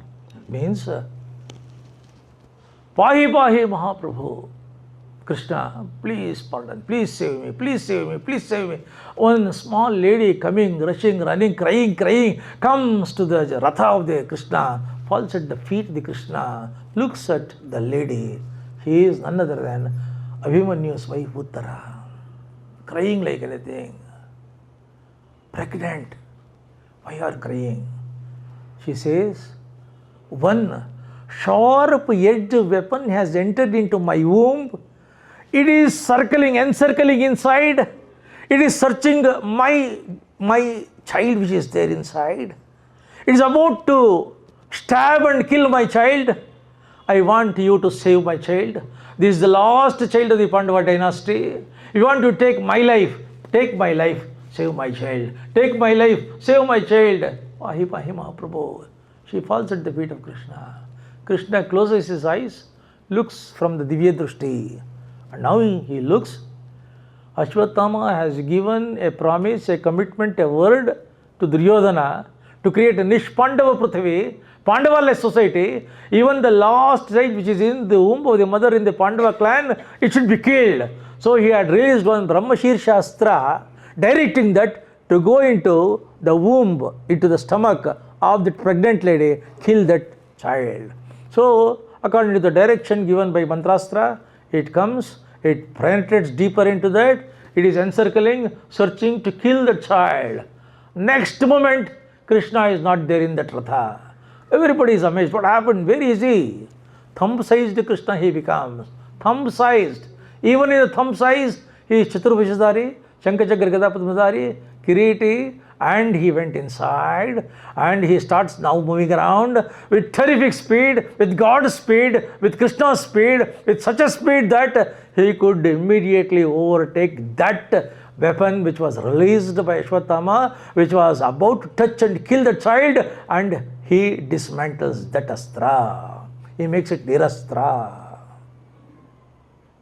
And when both the astras are circling and circling and moving and moving and speeding, the child, which has grown up child, looking, ikshita,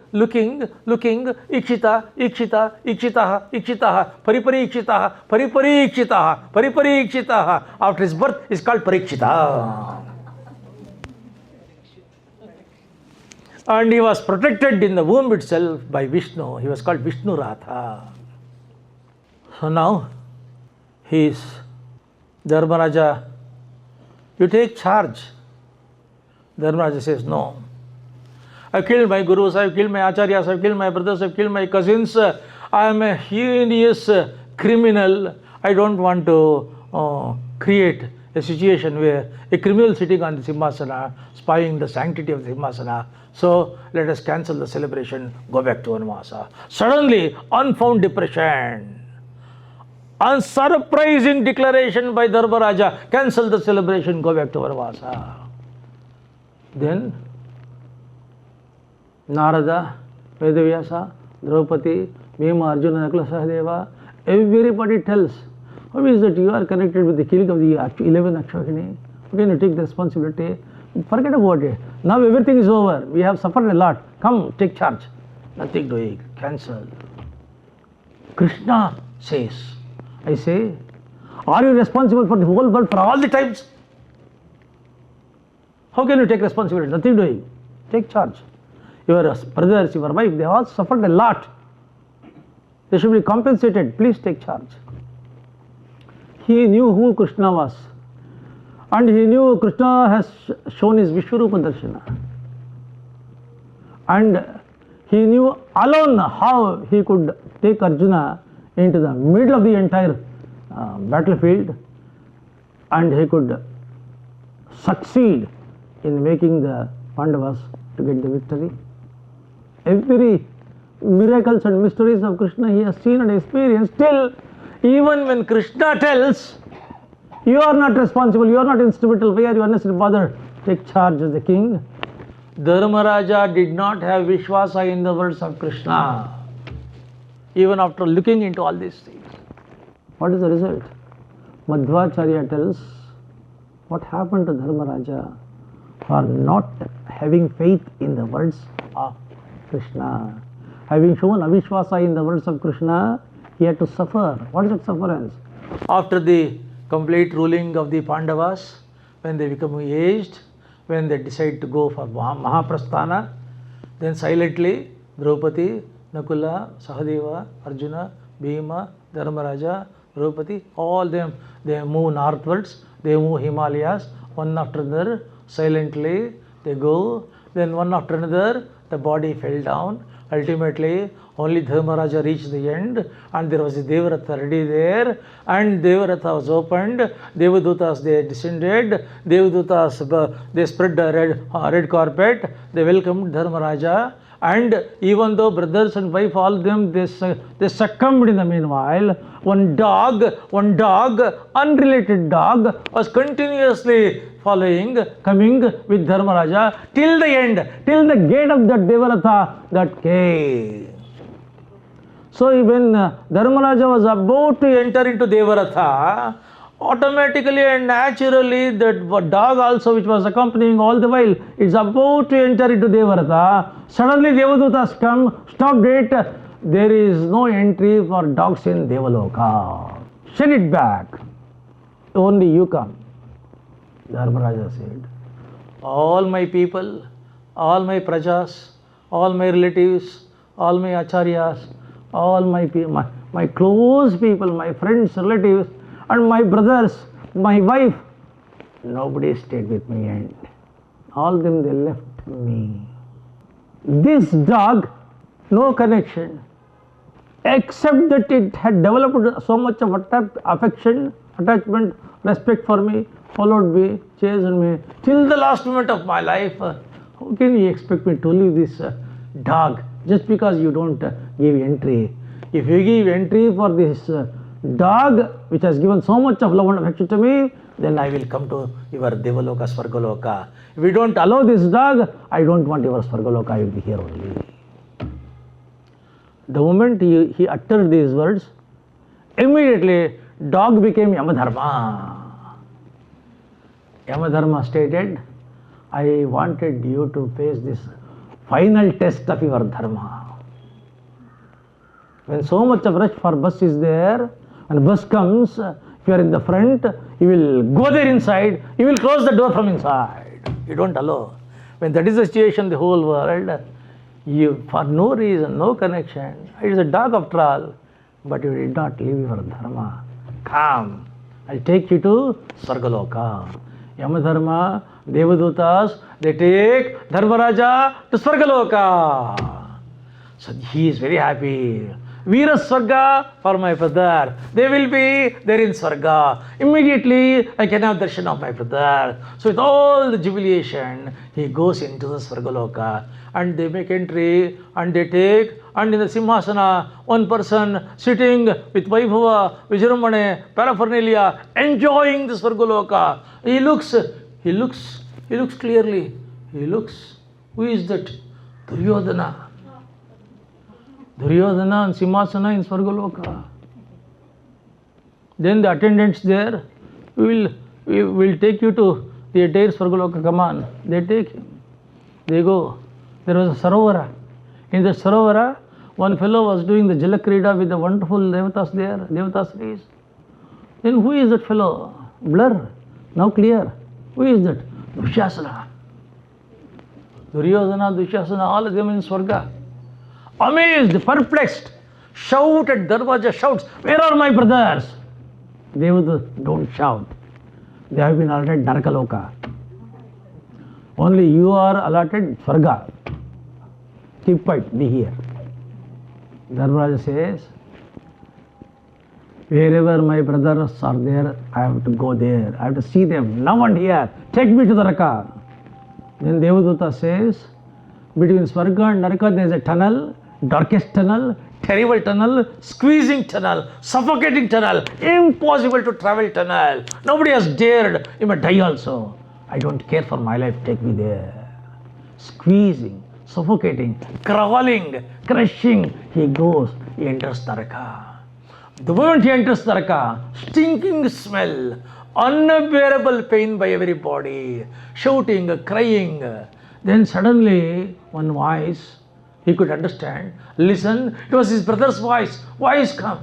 Brother, Dharmaraja, you must have come here because that air which has touched your body is passing through our body. It is touching our body.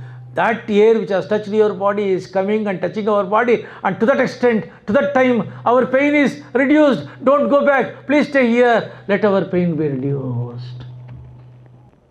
Then Dharmaraja looks at this wild type of cruel and crude punishments which are experienced by those people. And by this time, Devadutas, they say, your visiting hours for Naraka is closed. you are granted Swarga, we will take you back to Swarga. Dharmaraja says, my brothers, each one had the capacity and capability of establishing their own samrajya from their own strength. Just because of dharma I held, they followed me. Entire lifetime they followed their jiva and their jivana. It followed full of dharma, and wherever they are, I should be there. That is the real dharma. It may be Naraka, it may be Swarga, I don't care. Wherever my brothers are there, that should be Swarga for me. Even if it is Naraka, I don't want that Swarga experienced by those rascals. Within next second, topsy-turvy, this becomes Swarga, that becomes Naraka. And the question is, even for the greatest of the Dharmishta, Dharmanishta, Dharmaraja, Dharma Prabhu, like Dharmaraja, why Naraka Darshana? Why Naraka Darshana? Madhvacharya answers this question. He says, when Krishna consoles him, Krishna advises him, it is not your responsibility, please come. No, I am responsible. When he has shown Avishvasa even in the words of Krishna, then it must have its reward, Naraka Darshana for Dharmaraja. Now, when he could not leave it to anybody, Krishna thinks it is not ordinary cough or cold or fever. It is a terrific, unnamed new type of disease that has occupied this Dharmaraja. So he has to be taken to a great doctor, grand doctor, spectacular doctor, doctor of the Yuga, who was the Grand Master, huge experience, Grand Master of Dwapara, Bhishmacharya. 830 years he lived. Now he is in the Sharapanjara, anticipating the last minutes of his life, last hours of his life, and thinking of Krishna. He knew Krishna. He knew who was Krishna. He knew, except Krishna, he made a request, he made a prayer to all the gods, except Krishna, let no person, no matter, no thing come to my mind. That is the prayer. Only Krishna. Everything is full of Krishna. Externally, internally, everywhere is Krishna. Now Krishna takes Pandavas, Draupadi to Sharapanjara. Looking at that grandfather Bhishma, Dharmaraja once again falls at the feet of Bhishma. Bhishma, I am responsible for this position of yours, this cruel position of yours. Sharapanjara binding, Arjuna has done all these things. We are papis.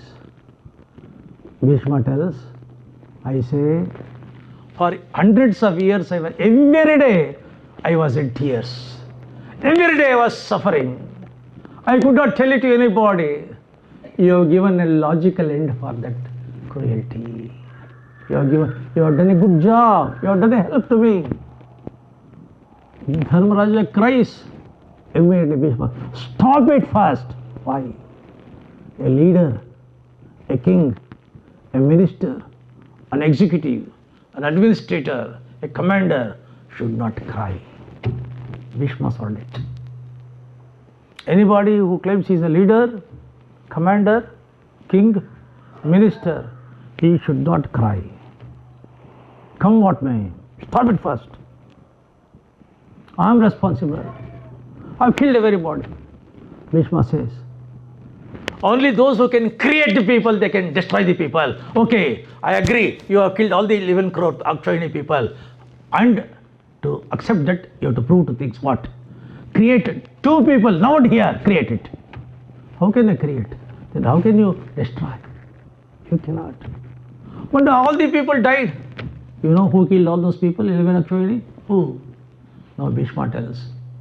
The first day of the battlefield, when Arjuna's Ratha goes there, Arjuna requests Krishna to please stop it in the middle of the Sainya. Ask Krishna, introduce me every warrior in the opposition enemy camp. Krishna stops it, looks at Duryodhana. He is Duryodhana, Dushyasana, Shekuni, Shalya, Karna. When he was telling, Bhishma is telling now. When Krishna is telling, the moment he opens his talk, a ray, very powerful ray, an X-ray from his eyes, moving in the speed, God's speed, going directly into that face, that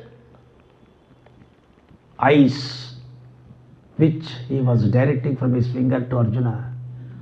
This ray from the eyes of Krishna, moving with such a spectacular speed, going deeper into the eyes of Duryodhana, Dushasana, Shalya, Shakuni, Karna, all the warriors whom he was introducing, it was going, just picking up their Ayushya, returning. In the very first day itself, all the soldiers of all the Akshohini people there, their Ayushya was completely taken away by Krishna through his rays. It was only bodies left there. Bodies they got up, bodies they fought, bodies they fell, that is all. Ayushya, how can you kill 11 Akshohini people? Only Krishna was capable. He did it. Forget about it.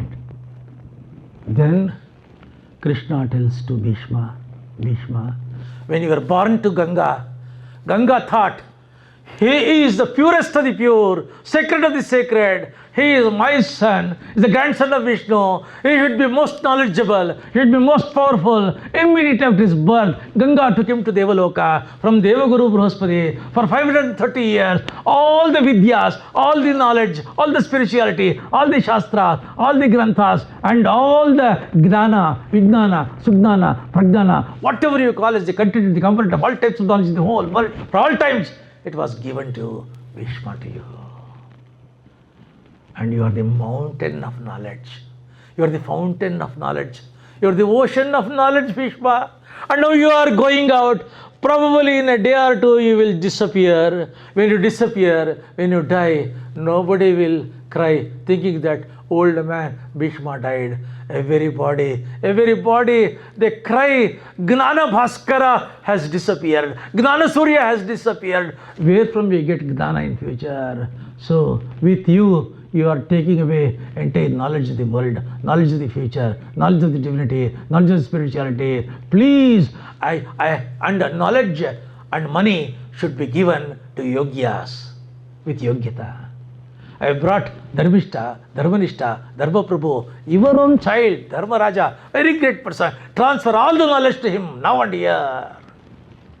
Bhishma cries, when I was young, when I was dynamic, when I was powerful, when I got up, when I took my bow and arrow, when all the 40 lokas were shivering, that was my strength and capability. You did not tell anything to me. Now I am too old. I don't have memory here. I don't have strength here. I don't have Chaitanya here. What I can advise to him? Krishna says, you start off, leave everything to me. Bhishma took the hint. Immediately, he started off telling everything to Dharmaraja. Within next seconds, Krishna went inside. He went, took the form of memory. He gave the memory power there. Power of communication here. Chaitanya Shakti here. Everywhere it was Krishna inside for Bhishma. For 54 days continuously and incessantly, all the types of the Vedas, Upanishads, Itihasa, Purana, Akhyana, Vyakhyana, knowledge, every type of phenomena, dharmas, Raja Dharma, Nivritti Dharma, Pravritti Dharma, Naraka Dharma, Gross Dharma, Deva Dharma, Gandhara Dharma, every type of dharmas, all the 33,000 crore gods, all types of stotras, stutis, tavanas, mantras, japas, everything in the world. For 54 days incessantly he has given everything to Dharmaraja. Whole knowledge of one yuga has been transferred to another yuga. 54-day Dharmaraja gets up and shouts, Tata, please stop it, I can't. Why? What happened? All these values and the principles and the knowledge and the intellect that you have given, it can be understood, analyzed, digested and implemented by the people of Dwapara. They were very powerful, they had that value system, principle-centered people. Now, Kali Yuga has come. With the disappearance of the Krishna and with your disappearance, Kali Yuga will come.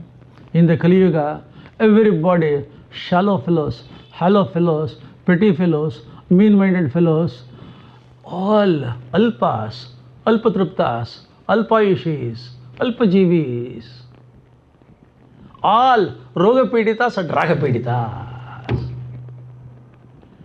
Everybody in Kali Yuga will be letting out or hiring out or leasing out their mind for raga, their body for roga. So, when that is the situation, how can you transfer all this into the ordinary, gullible people, innocent people of Kali Yuga? It's impossible. Have the mercy, have the sympathy of the ordinary, good, noble people of Kali Yuga who cannot understand, digest and implement all these things. Please tell them. What is that? Kimekam daivatam loke kim apeka parayanam. 33,000 crore gods they can't remember. Tell me one God, ultimate God, supreme God, greatest God, that God who will immediately come and bless them, help them, take care of them, protect them, preserve them. Please tell. Kimekam daivatam loke kim apeka parayanam. So many dharmas you have told. Deva dharma, Dhanava dharma, Grostha dharma, Gandharva dharma, Gandhara dharma, Bhu dharma. Oh, Pravritti dharma, Nivritti dharma. How can you expect, how can you implement all these things? A housewife, a child, an old man, how can you understand? Tell me one dharma which can be easily understood and implemented by anybody and everybody in Kali Yuga. Ko dharma sarva dharmanam hota paramavataha. Tell me one dharma which can be understood by everybody, implemented by everybody, easily, effortlessly. So many stotras, stavanas, stutis.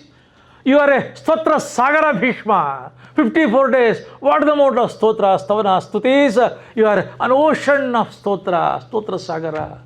How can ordinary people in Kali Yuga can by heart these stotras, stavanas? Give them one stotra, just by doing the japa of that, by chanting that, kinjapan muchite jantur janma samsara bandhanat. By just chanting that particular one stotra, janma samsara bandhana, they will be able to get over from the clutches and the coat of the birth and death permanently. Please tell me. Bhishma sheds Ananda Bashpa, Dharmaraja. What an amount of love, affection, concern for the ordinary people, good people, noble people of Kali Yuga. Yes, there is one such thing. Jagat Prabhum Devadevam Anantam Purushottamam Stuvan Nama Sahasrena Purusha Satotidaha. Jagat Prabhu Devadeva Anadi Ananta Purusha Purushottama. That Mahavishnu and his Sahasranama, if we just chant it, he will be completely get over from all the problems of the world. Now Dharmaraja is still skeptical. He says, okay, I understand Vishnu Sahasranama is great, but is there anything which is nearer to that, alternative to that, supplementary to that, substitute to that? Tell me. Approximately, if something is nearer, please tell that also. Bhishma declares, Eshame sarva dharmanam dharmodikata bhavataha. This and this alone is ultimate and final for the people of Kali Yuga. Vishnu Sahasranama. Bhishma's words. And Bhishma says, Nate yanti parabhavam om namayite. Bhishma's words. Anybody who will be chanting the Vishnu Sahasranama, no parabhava, no apajaya, no apashakuna, no apamrutyu. Declaration by Bhishmacharya. And it is the easiest one. Vishwam, the whole world here, this embraces the whole world. It starts with Vishwam. All caste, all community, anybody who has got the tongue, anybody who has got the viveka, anybody who wants to have the bhakti at the feet of the Lord, anybody who wants to have grace, blessing of the God, they can chant Vishnu Sahasranama. When Draupadi was in the final acid fire test of Astrapaharana,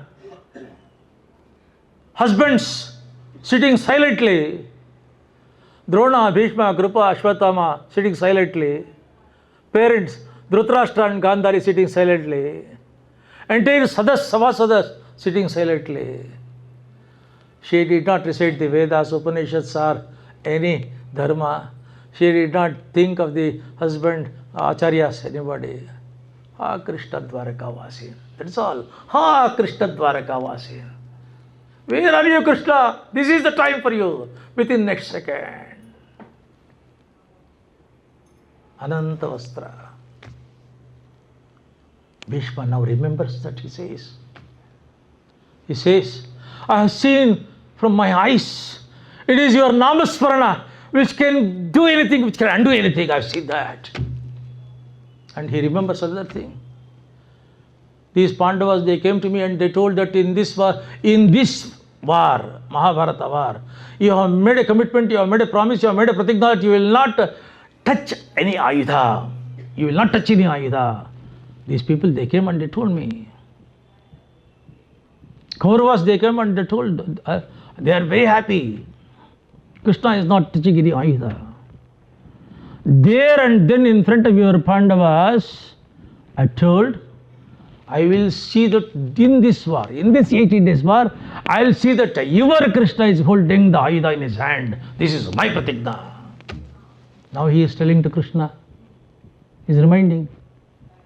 And on that 9th day, when you came ferociously, when I was releasing arrow after arrow to Arjuna, you came nearer to me.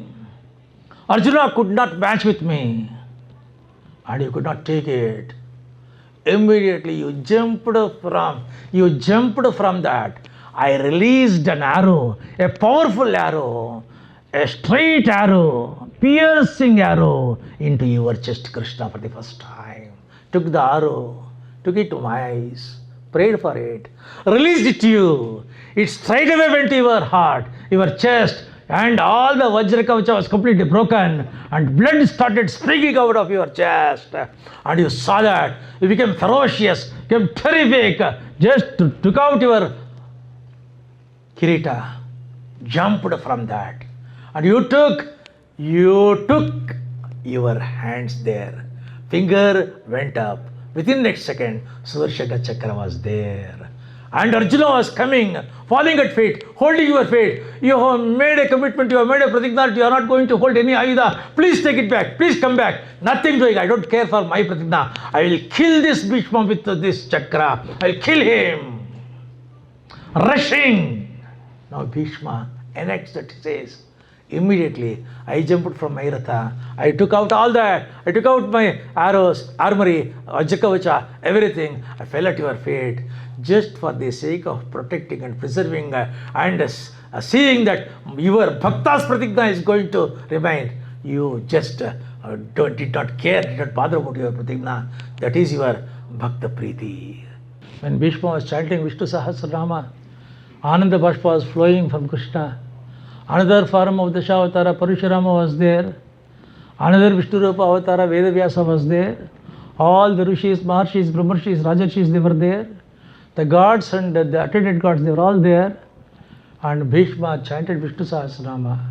Krishna says, for the people of Kali Yuga, this is the ultimate medicine, ultimate prescription. This is the antidote. Anybody who wants peace of mind, anybody who wants beautiful serenity, anybody who wants to have wonderful mental frame, anybody who wants health and happiness, anybody who wants peace and progress, anybody who wants to have prosperity, let it Vishnu Sahasranama give them all that. Krishna blesses. With these few words, first day, we remembered Bhishma, Krishna, Acharyas, Shuka Mahamuni, Vedavyasa, Narada, Suta Puranika, greatest souls of the Bharat, Sanatana Bharat. And this day is the most meaningful day. All the days we have lost the time. These 3 hours we have added the time. Thanks to our husband and wife couple devotional team. It is a devotional team, husband and wife couple team. Shiromani and Vijay, very great couple. I knew them only 16 years back, 18 years back, possibly 18 years. When I went with Putke Swamiji to Delhi, after listening to my lecture there in Delhi, they invited me to their house. It was such a wonderful house. Even now I feel why they sold that house. Such a beautiful house. Particularly that Devar Mane, that God's room, remarkably good.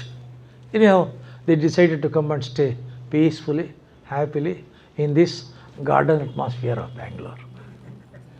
Can you listen to Bhagavata in this wonderful, beautiful garden atmosphere, forgetting the whole world? So I request all of you to come tomorrow, and if any of your friends, relatives and well-wishers are there, inform them. It's a wonderful opportunity. Don't get it very now and then. It cannot happen also. And they are so good, so generous, both husband and wife. Please bring all of them. My books are available tomorrow. Let me wish all of you best of luck. God bless all of you. Health, happiness, peace, progress, and great times, great future. Namaskar.